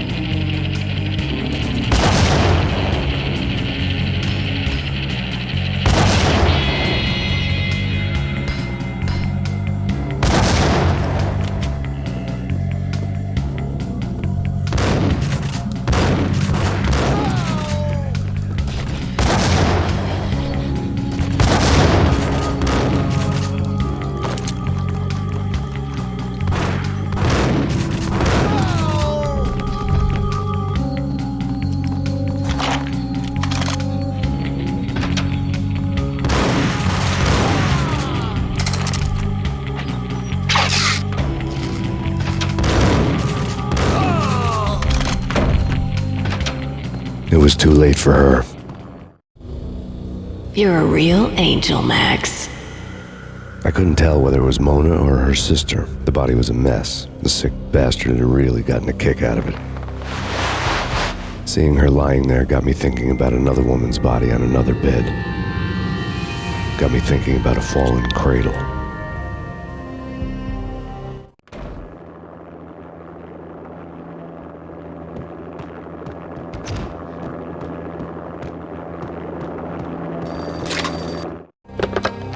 Max Payne. Talk to me. Alfred Woden. You've got company. An armed helicopter just landed on the manor grounds. You must hurry. The more the merrier.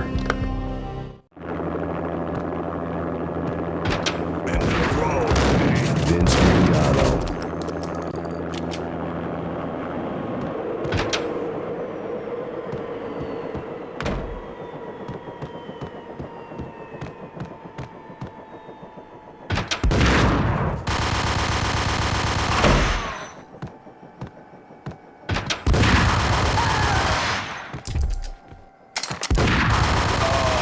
Punchinello's trio was done for.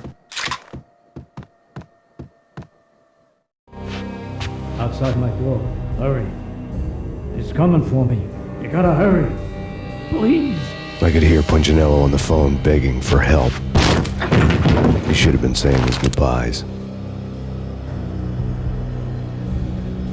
Punchinello was a pushover. The moment I stepped into the room, he folded like a deuce before a royal flush. No, wait. I was just doing what I was told. I couldn't refuse. She's someone high up. Government, maybe. I don't know. He was trying to buy more sand for his hourglass. I wasn't selling any.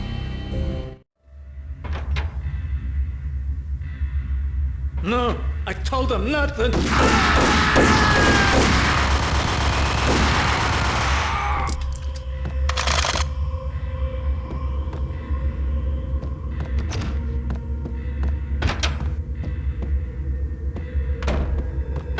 Drop it. Don't move. Game over, Max Payne. I could tell when I was outgunned. It was time to take another beating. The mystery witch was a real barracuda. Trouble on dagger heels, a smoking assault rifle in her hand, and an army of killer suits behind her. How sweet. I get to kill two birds with one stone. Sooner or later, it was going to catch up with you. Mr. Payne, it's time to show you the benefits of my brew.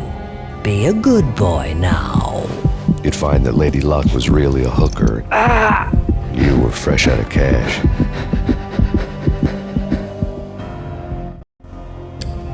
Gentlemen, we're done here. Take me to Cold Steel. She had just given me an OD of Valkyr. I could feel green fire eating my brains. They turned to steam. They did a fade on me. I'd never had a chance. The witch had got me just as sure as if she put a gun to my head and pulled the trigger.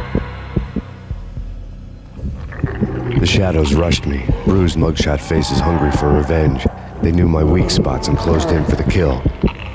The floor turned into a vortex of green blood. I fell. The flesh of fallen angels.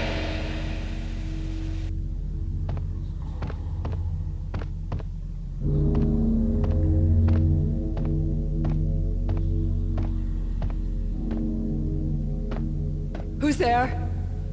Max? Max, is that you? Max? Where are you, Max? Please.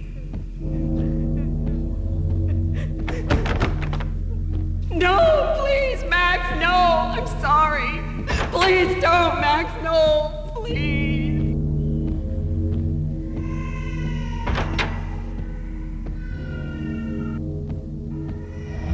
Max? Where are you, Max? Please. The letter was staring at me. There was something disturbingly familiar about the letter before me. The handwriting was all pretty curves. You're in a graphic novel. The truth split my skull open, a glaring green light washing the lies away. All of my past was just fragmented still shots, words hanging in the air like balloons. I was in a graphic novel. Funny as hell. It was the most horrible thing I could think of.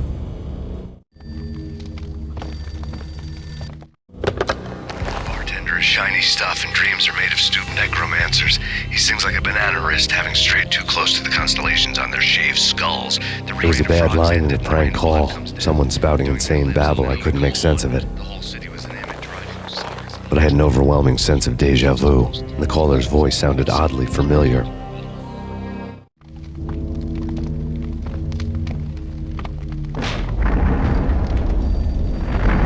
The weird piece of paper looked dangerous.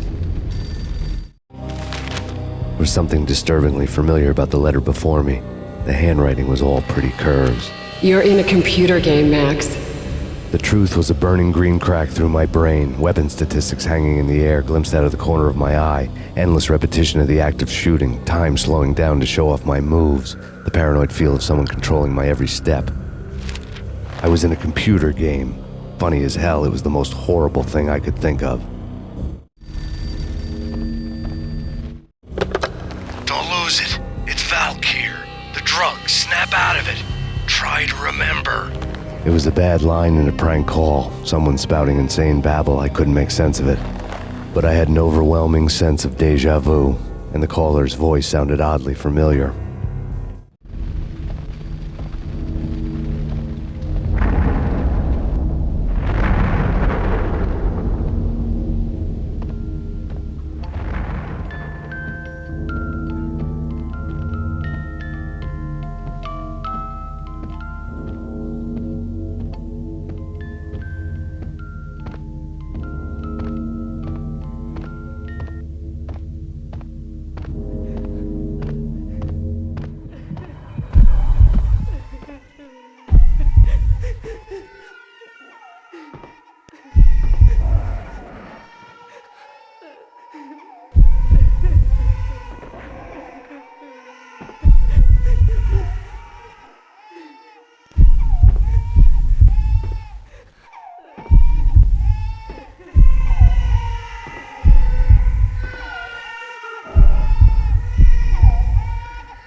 Max, something happened at the office today.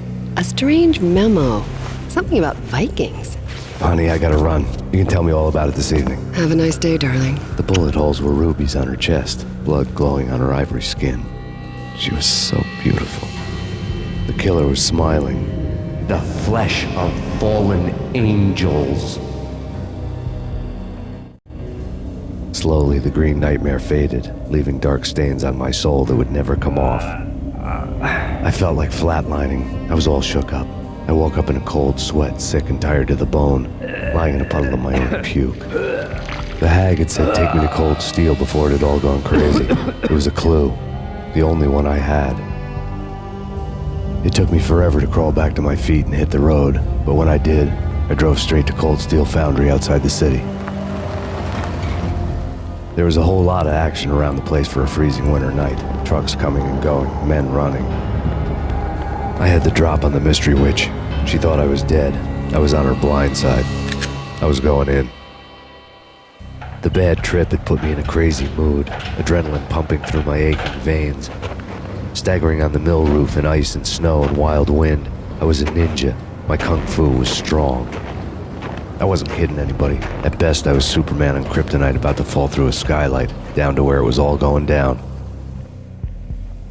A half-abandoned industrial area in the middle of nowhere. The factory was a perfect front for any number of illegal activities.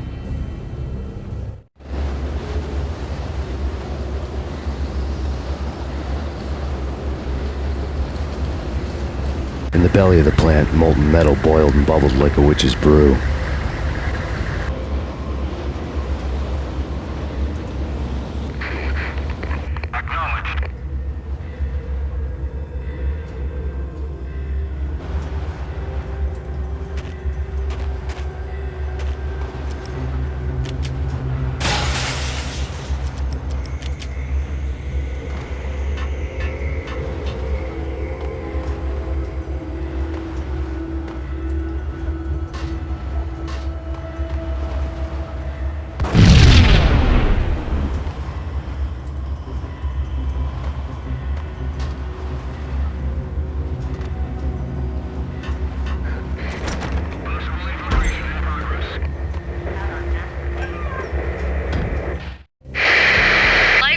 Weather conditions.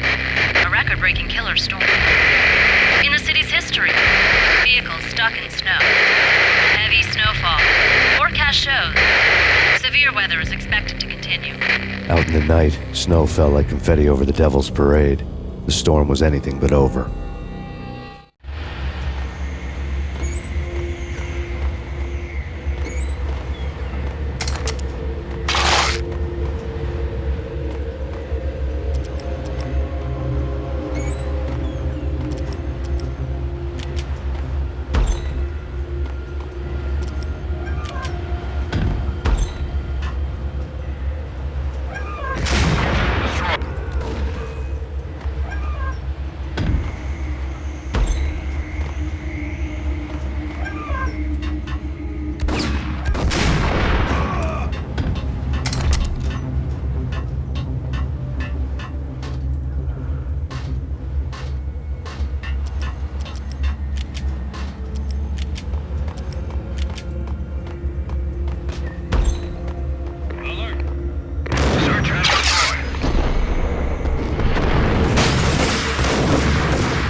Can you believe it?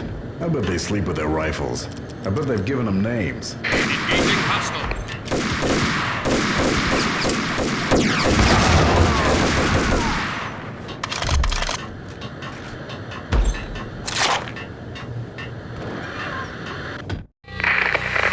Perimeter breached. The facility has been compromised. Repeat, the Deep Six has been compromised. Initiate Operation Deadeye. The walkie-talkie military lingo could mean only one thing. They were getting ready to destroy the evidence and vanish into the night. I was so close. The hidden truths were just around the corner.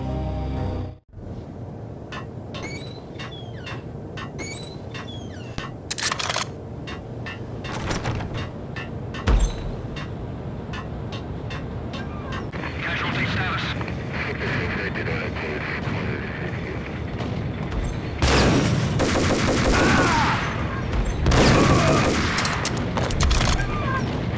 The folder on the table told a grim tale.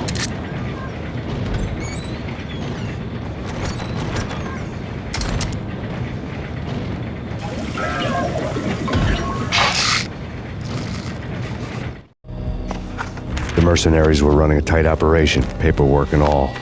Merchandise missing again. A chemist had tried to smuggle it out for his own private party.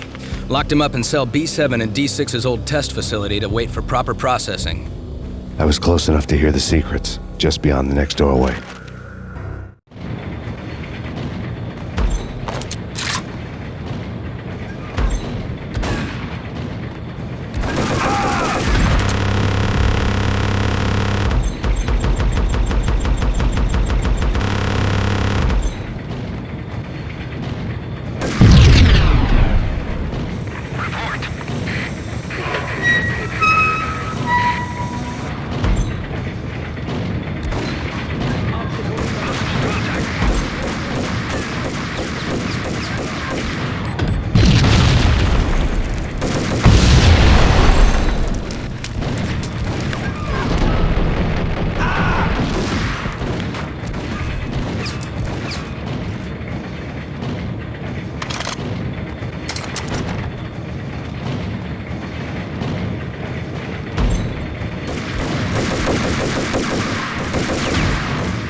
monitor showed me the way.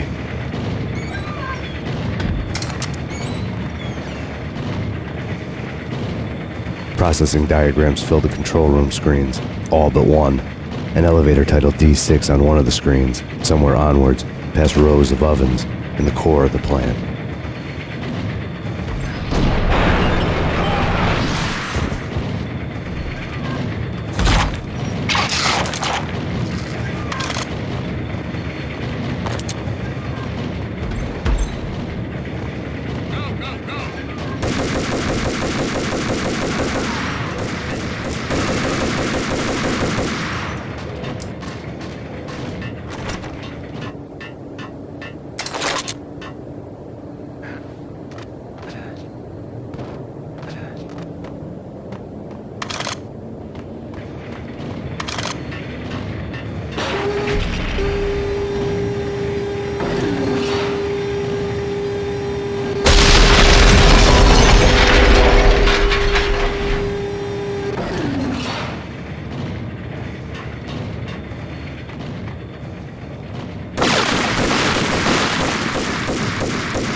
I had taken on the role of the mythic detective, Bogart as Marlowe, or as Sam Spade going after the Maltese Falcon to unravel all the mysteries.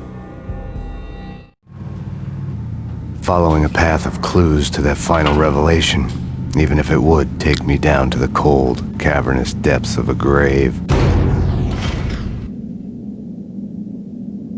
You can't do this! My men are still inside! Do you have any idea why this is called Operation Deadeyes?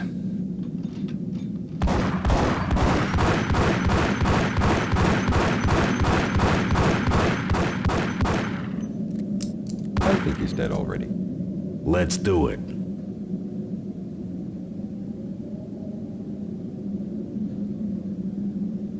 Attention all personnel. The self-destruction sequence has been initiated. Evacuate the complex immediately. Repeat. The self-destruction sequence has been initiated. Proceed to exit immediately.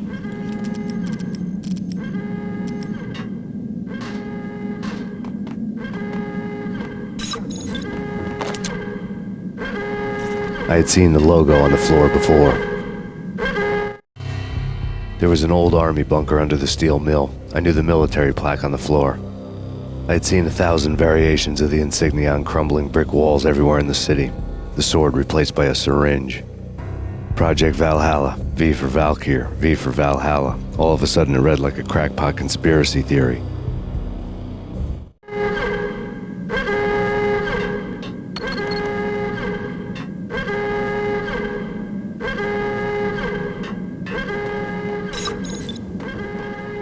Abort! The self-destruction sequence has been initiated! Get the hell out of here!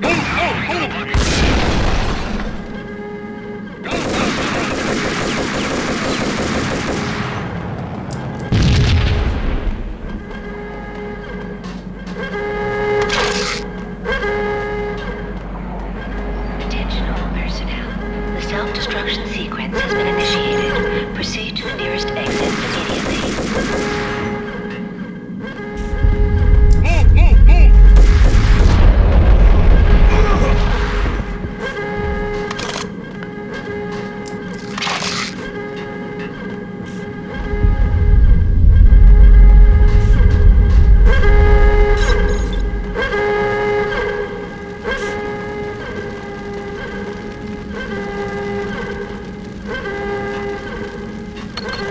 Like everything else in the Valkyr case, the door code was a mystery to me.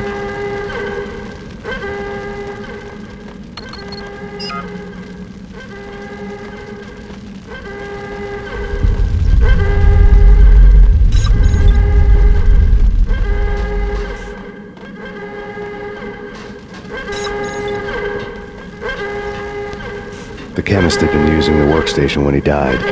The half-life of the lab rat had ended online, his password blinking on the screen. 665, the neighbor of the beast.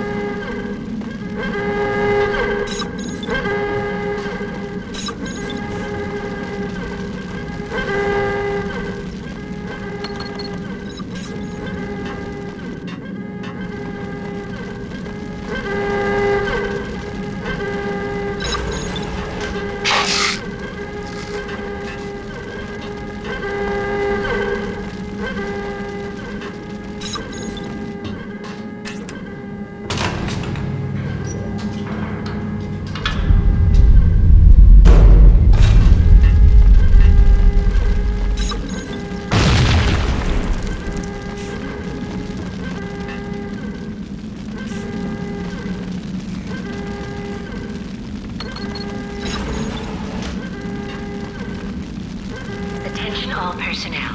The self-destruction sequence has been initiated. Proceed to the nearest exit immediately.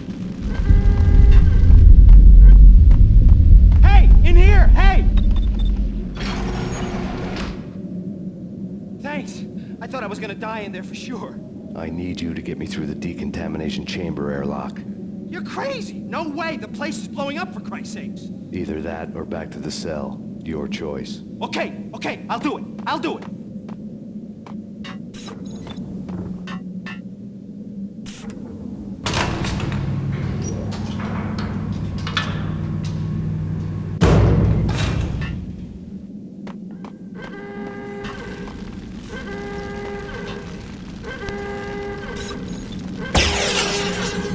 We're dead!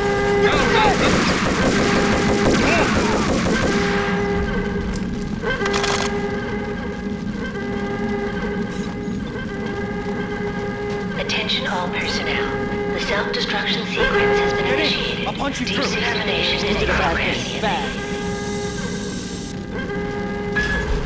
Decontamination complete.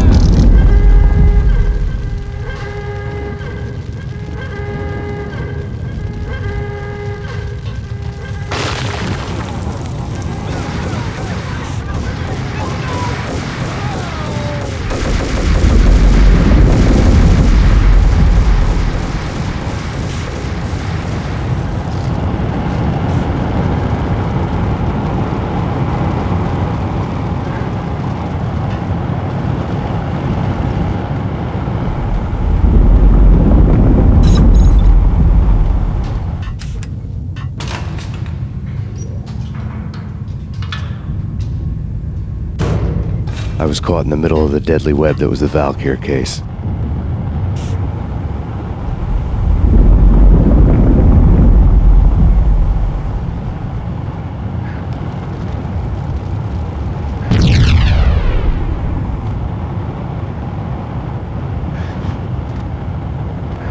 One of the lab terminals had the project.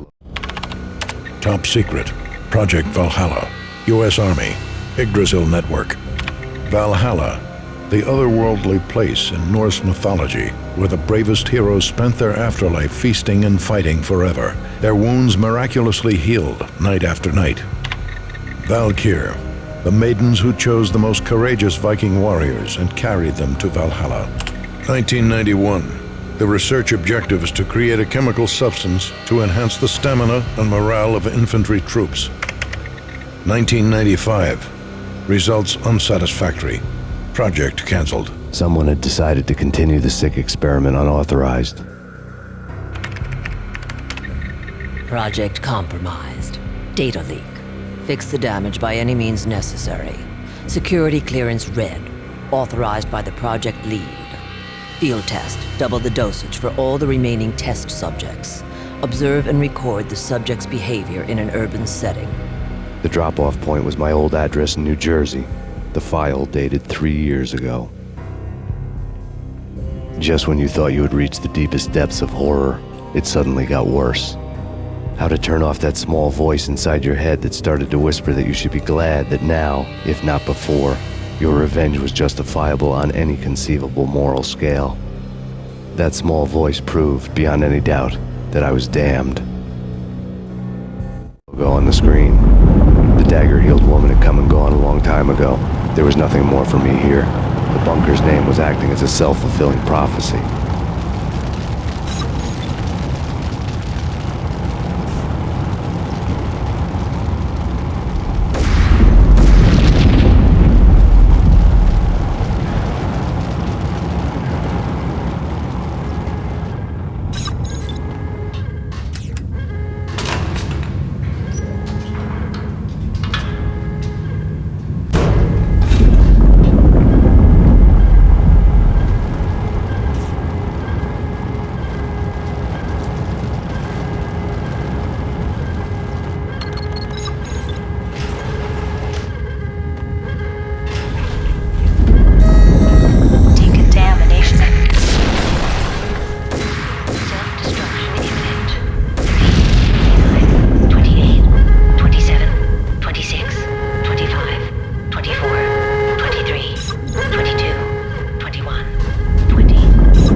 Piece together a jigsaw, and the final picture is you finishing that same puzzle.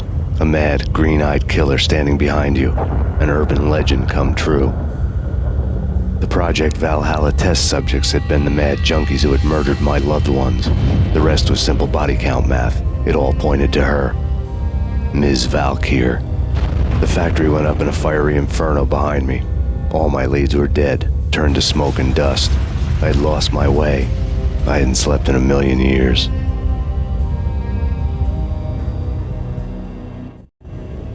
I felt thin as death.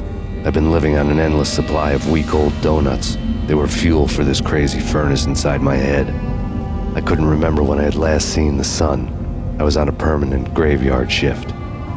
When the darkness fell, New York City became something else, any old Sinatra song notwithstanding.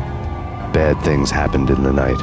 On the streets of that other city, Noir York City. I was in an all-night diner, downing cup after cup of coffee that tasted like engine oil, when a new message from BB got me back on the killer track. What the hell happened at Roscoe Street? Maxie, I'm going out on a limb here. We need to talk this through, come up with a plan. 2:30 a.m., the Choir Communications Garage. The more I thought about Alex's murder and the frame-up, the more it felt like an inside job. I should have seen it coming. BB had sold me out, and now he wanted to finish what he'd started. The garage was dead. BB showed up in his tailor-made suit, gold watch, and cufflinks to match, all way beyond a cop's pay. Maxie. Oozing suave charm, he was guilty as hell. What the hell does BB stand for anyway? Backstabbing bastard? Come on, don't be like that. Have a cigar. I don't smoke. Maxie, you have no idea how big this is. It's huge. You have no idea. I think I do. You're a bribe-taking bent cop who sold out his partner. Those mobsters in the subway were a dead giveaway. Hard to miss. Bet it was exactly like this with Alex. Up close and personal. You can't win this one, Max. No, but I can make damn sure none of you do either. BB turned out to be another cardboard cutout bad guy.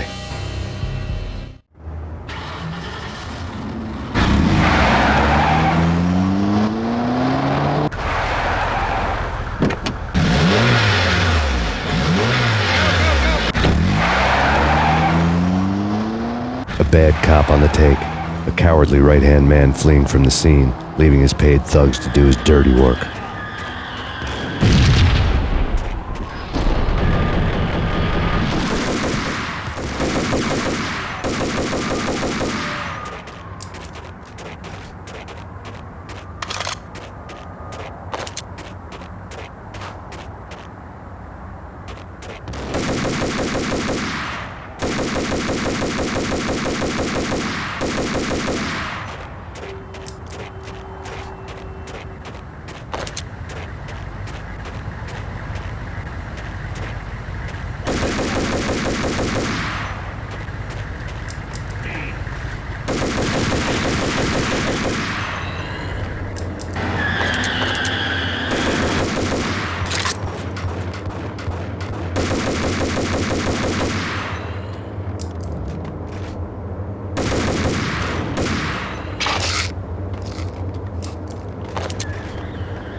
of a fire at the Punchinello Manor in Westchester. The manor is the home of Angelo Punchinello, the alleged head of the Punchinello crime family. The police are now saying, contrary to their earlier statements, that Max Payne is still alive and at large. He continues his vendetta against the Mafia, of which this last act of arson is attributed to. I had no recollection of setting any fires, but I did remember the flames.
A payphone started to ring.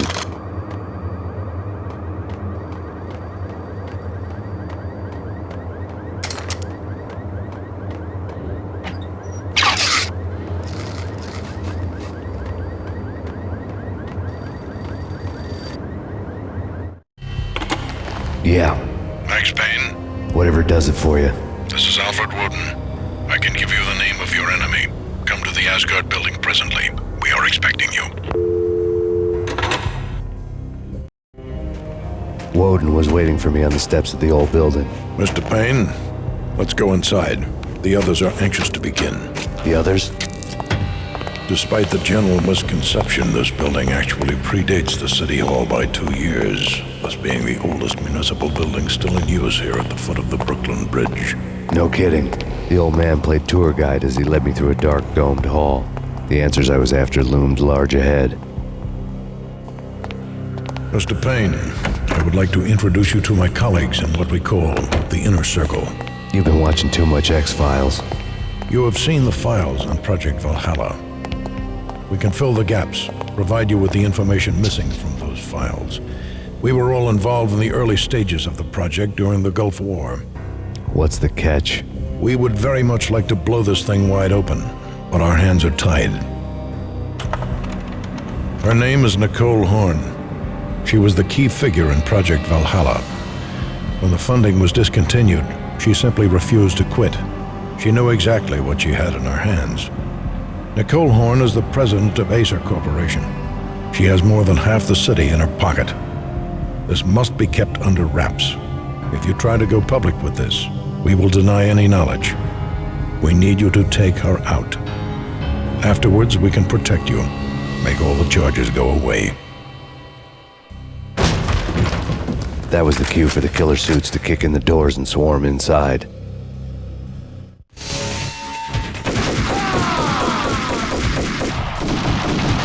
It was an impressive floor show, but I decided to leave early anyway. It was only a one-story fall. Lucky me.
One of the monitors showed what was left of the inner circle.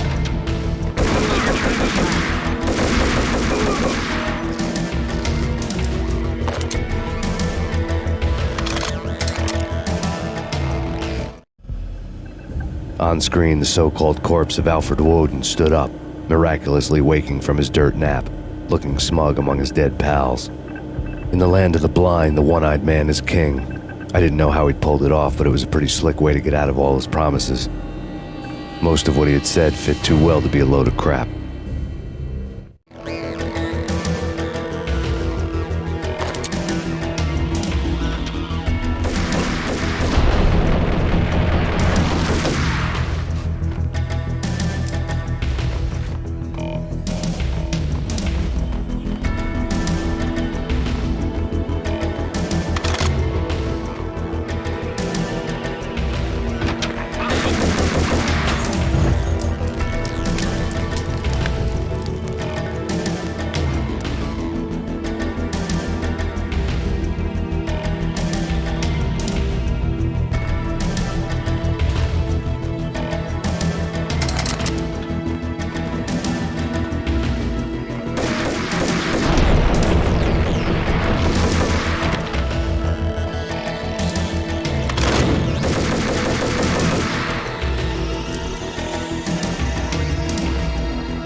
is your answer to those saying that he is actually providing a service long overdue to the city? This crusade nonsense has gone too far. He's out of control. It must stop. He will be stopped. That was Deputy Chief Jim Bravura from the New York City Police Department.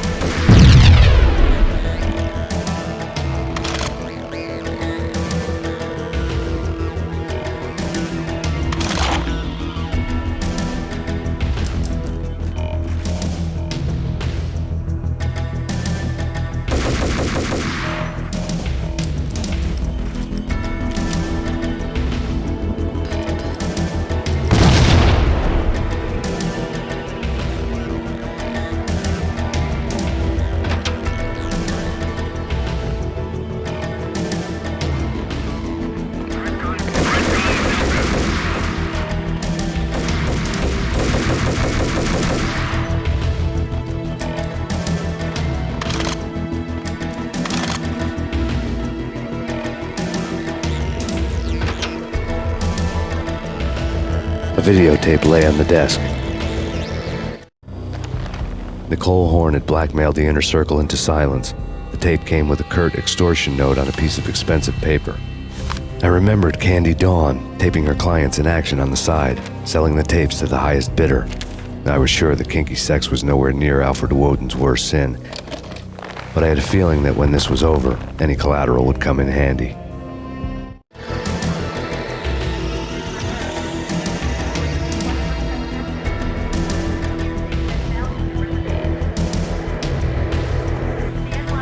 Woden had left me a present.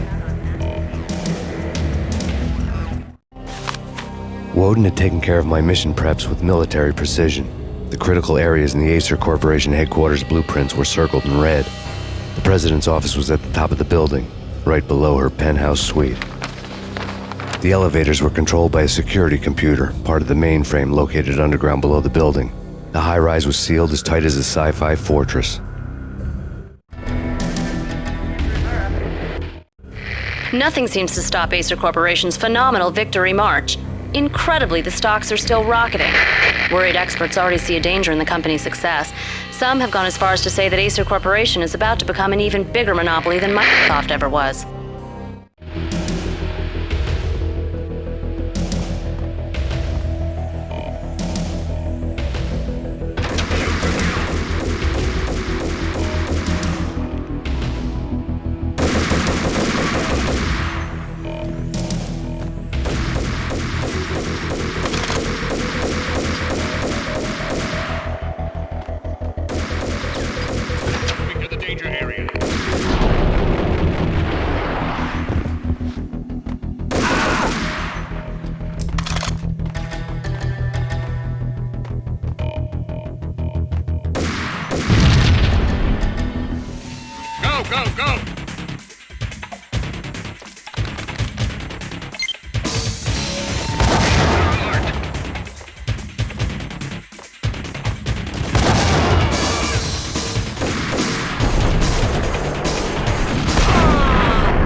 And the Sundance Kid, a hero's end, going out with Yo, hey,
I had dreamed of revenge. Those dreams were always nightmares, of coming close and then failing.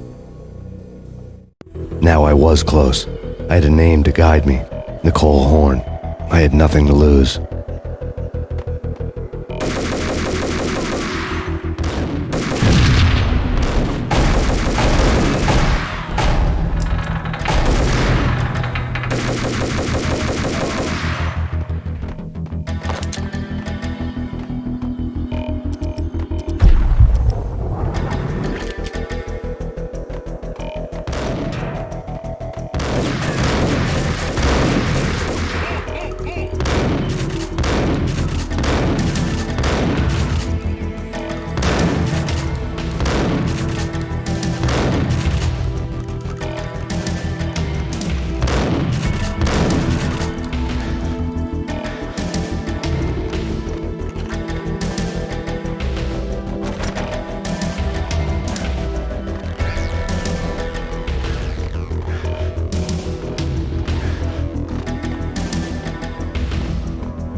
CIA, FBI. You've seen one, you've seen them all. Sure, good for a practice run. But this, working for her, oh, this is the real thing. The money's astronomical. And best of all, you get to kill any scumbag who gets in your way. Licensed.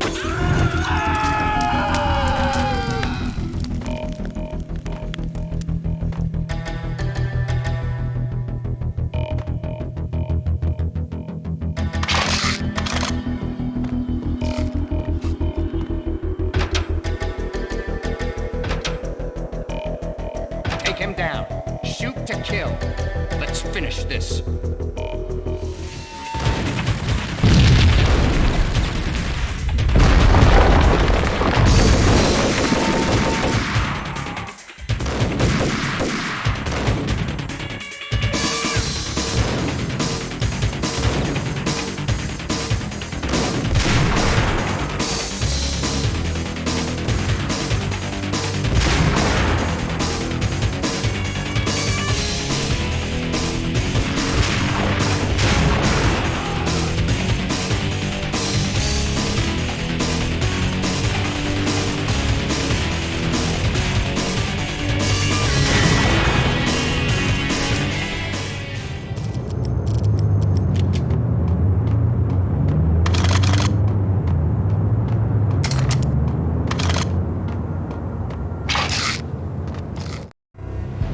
Mine wasn't the most original approach to the problem. It wasn't as if it hadn't all been done before. An eye for an eye, the first principle of revenge. Old as dirt, still going strong. The cardinal rule in going after someone with an intention to kill was not to make it personal, which it almost always ended up being anyway. It did with me. I took my time, cruising around the city in the snow. There was no hurry. I knew what I had to do now. I took my time, thinking about it, building up the rage. When I was ready, I parked the stolen wheels at the front entrance of the Acer Corporation headquarters. Got out, got in, got cracking. I had a bullet with Nicole Horn's name on it. I had 10,000 bullets with the hag's name on them. She had ultra-high-tech security systems, enough mercenaries and weaponry to start World War III. There was no fear. New York disappeared behind a veil of snow. I had crossed the threshold. This was her domain, sleek and sexy and soulless, all glass and steel. A place of color-coded security key cards, metal detectors, and surveillance systems.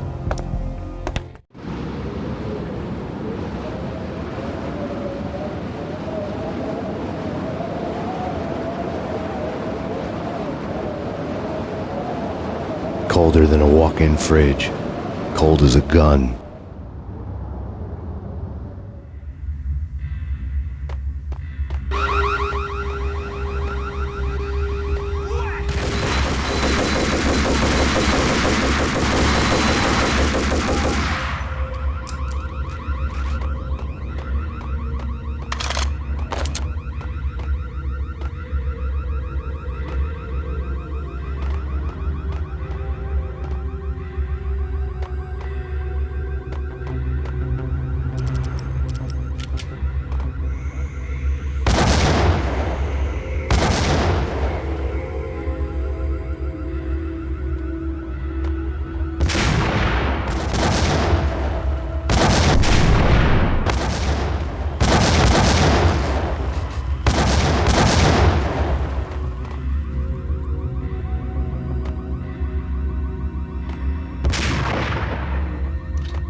Mona, looking good. Max, we gotta stop meeting like this. It will be a cold day in hell before I let a narc cop stop me. Miss Sachs, do your job. Relax, Max. You're a nice guy. I don't kill nice guys. You're not bad yourself. It was different when Horn wanted Punchinello dead. To cut her ties to the Mafia, he deserved to die. The same goes with her. She's the bad guy here. Her sister was whispering to her in my favor. I knew the appetites of ghosts intimately. They hungered for revenge. No! A gunshot boomed and she fell down in slow motion. She was a nice girl, not really a stone-cold killer. And now she was stone-cold dead. Like religious fanatics or loyal samurai, Horn's private army was coming at me. I need backup. Just assistance.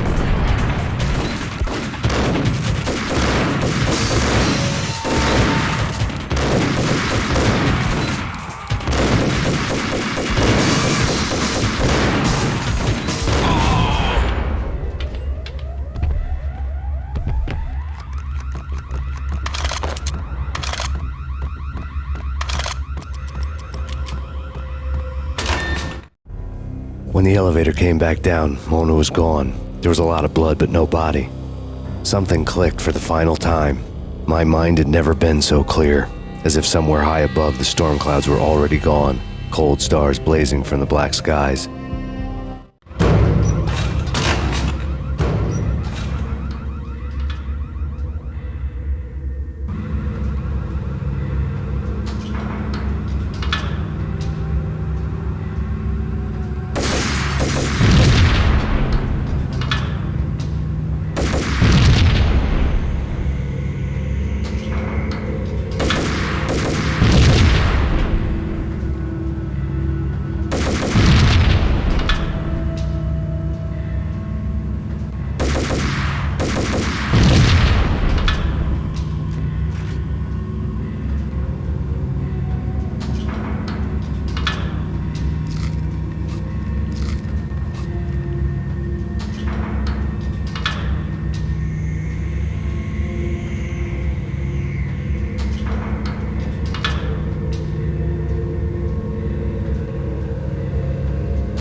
Movies, and I'm talking about the coolest of the cool.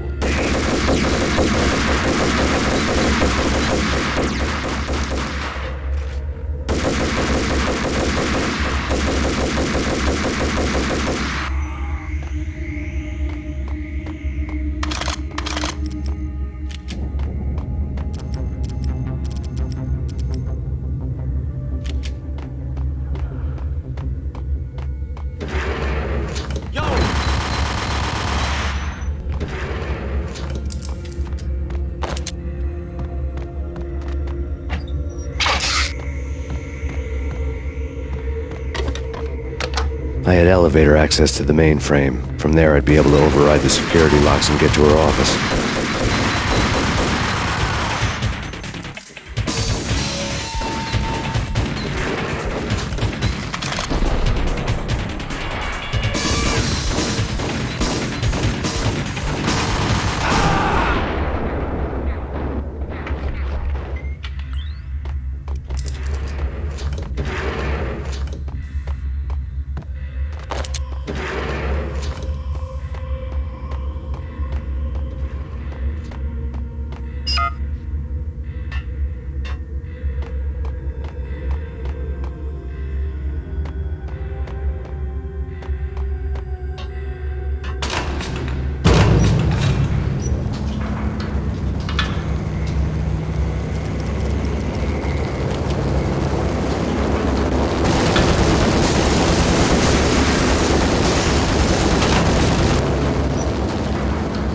The unmarked chopper was Horn's pet guardian, inhuman and flawless. It was stalking me.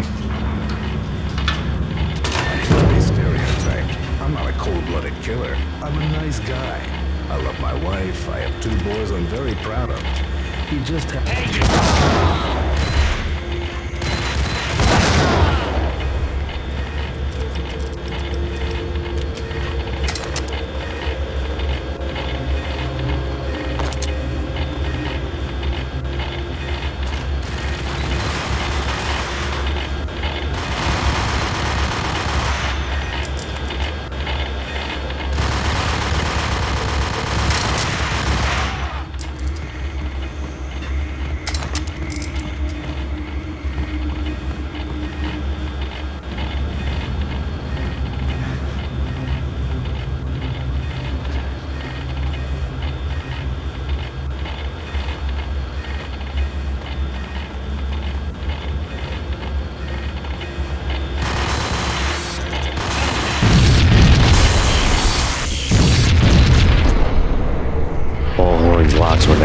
line. All bets were off. The elevator would take me all the way up.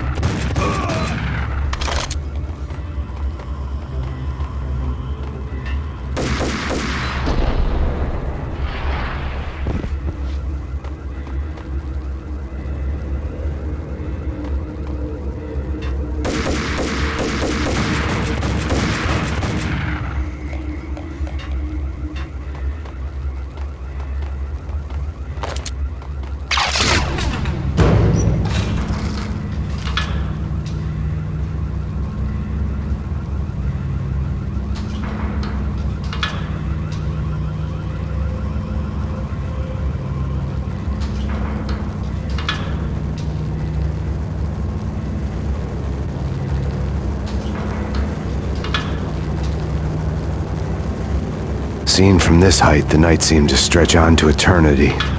A hint of desperation had crept into the snowstorm, as if it was trying to get it all out before the end.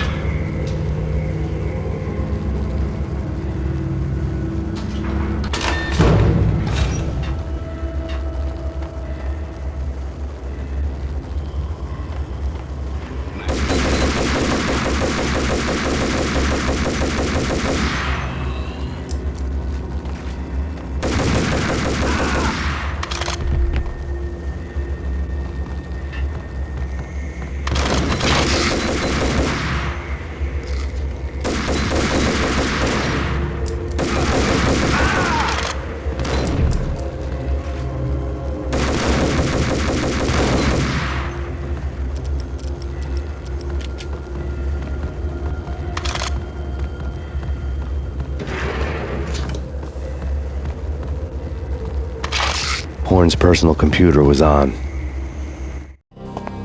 Next to the printer was a neat stack of expensive paper.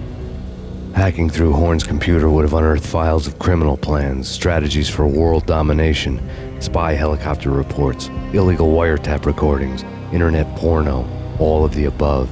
Take your pick. I really didn't care anymore. I had seen too much of it already.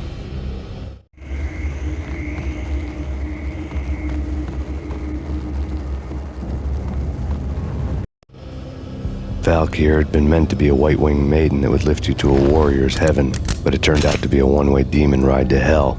The devil was in the drug. I knew. I had met him.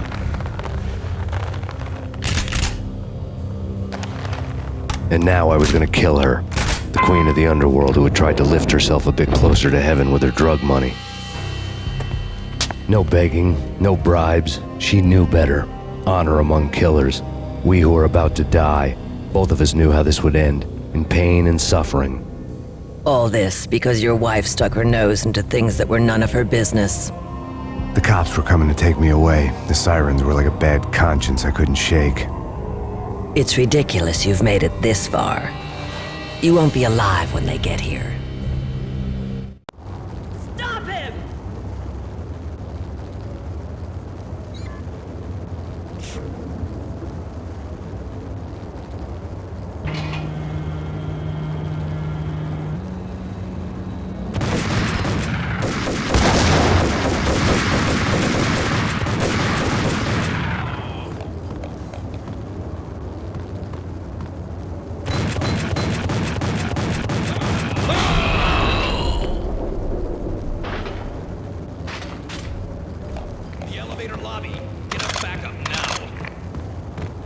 Max Payne, this is futile.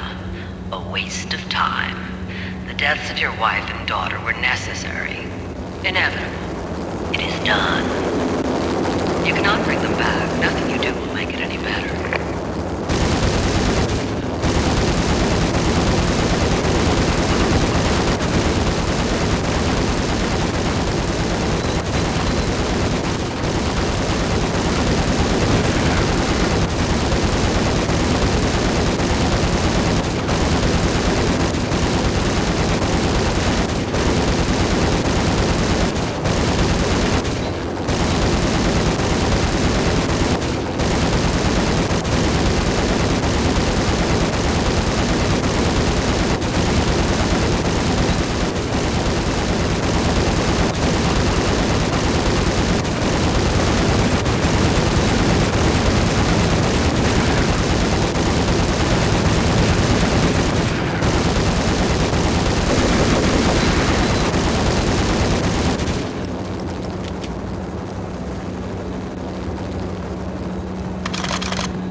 You are fighting a losing battle.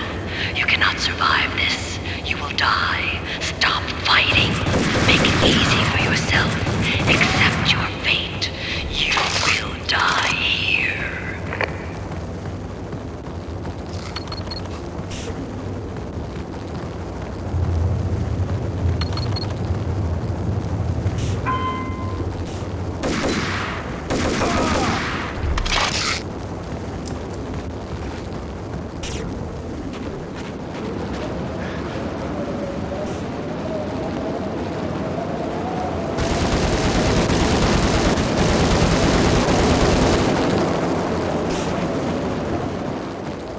Max Payne, face it.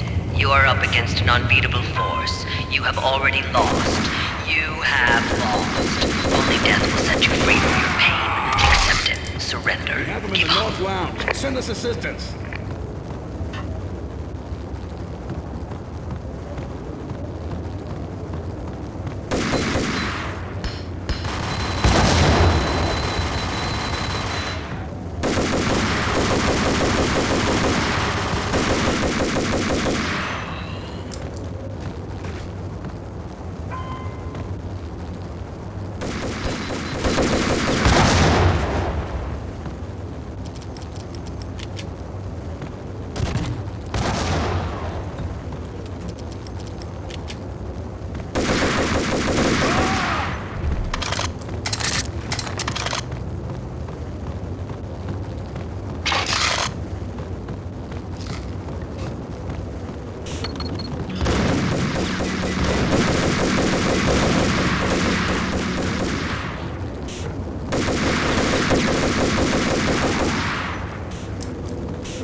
What do you mean he's unstoppable?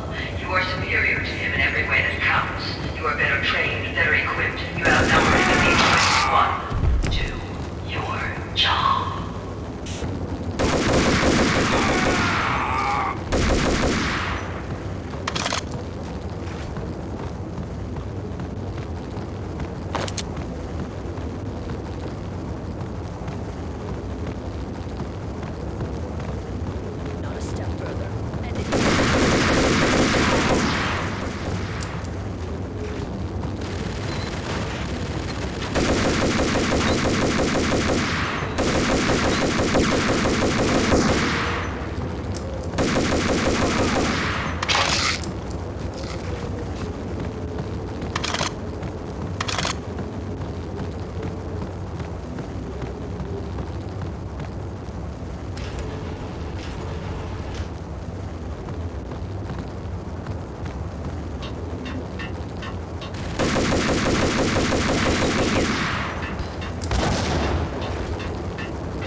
Cables were too thick for bullets. I'd have to find their weak spot to cut them.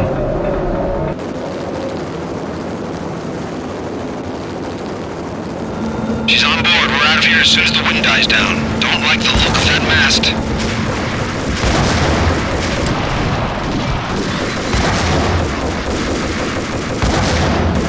Lift off in 1 minute.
final gunshot was an exclamation mark to everything that had led to this point.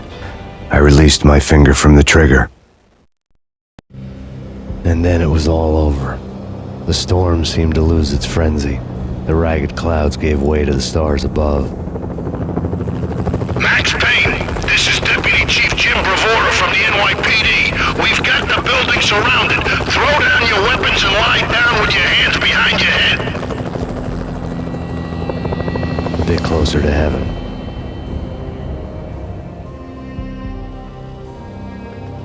The cops' voices were distant and muted. Freeze! NYPD! Hold it right there! My ghosts released me from their haunting. Down below, New York City glittered like diamonds on black velvet. You gave us one hell of a ride. Take him down to Central Booking. You heard the man.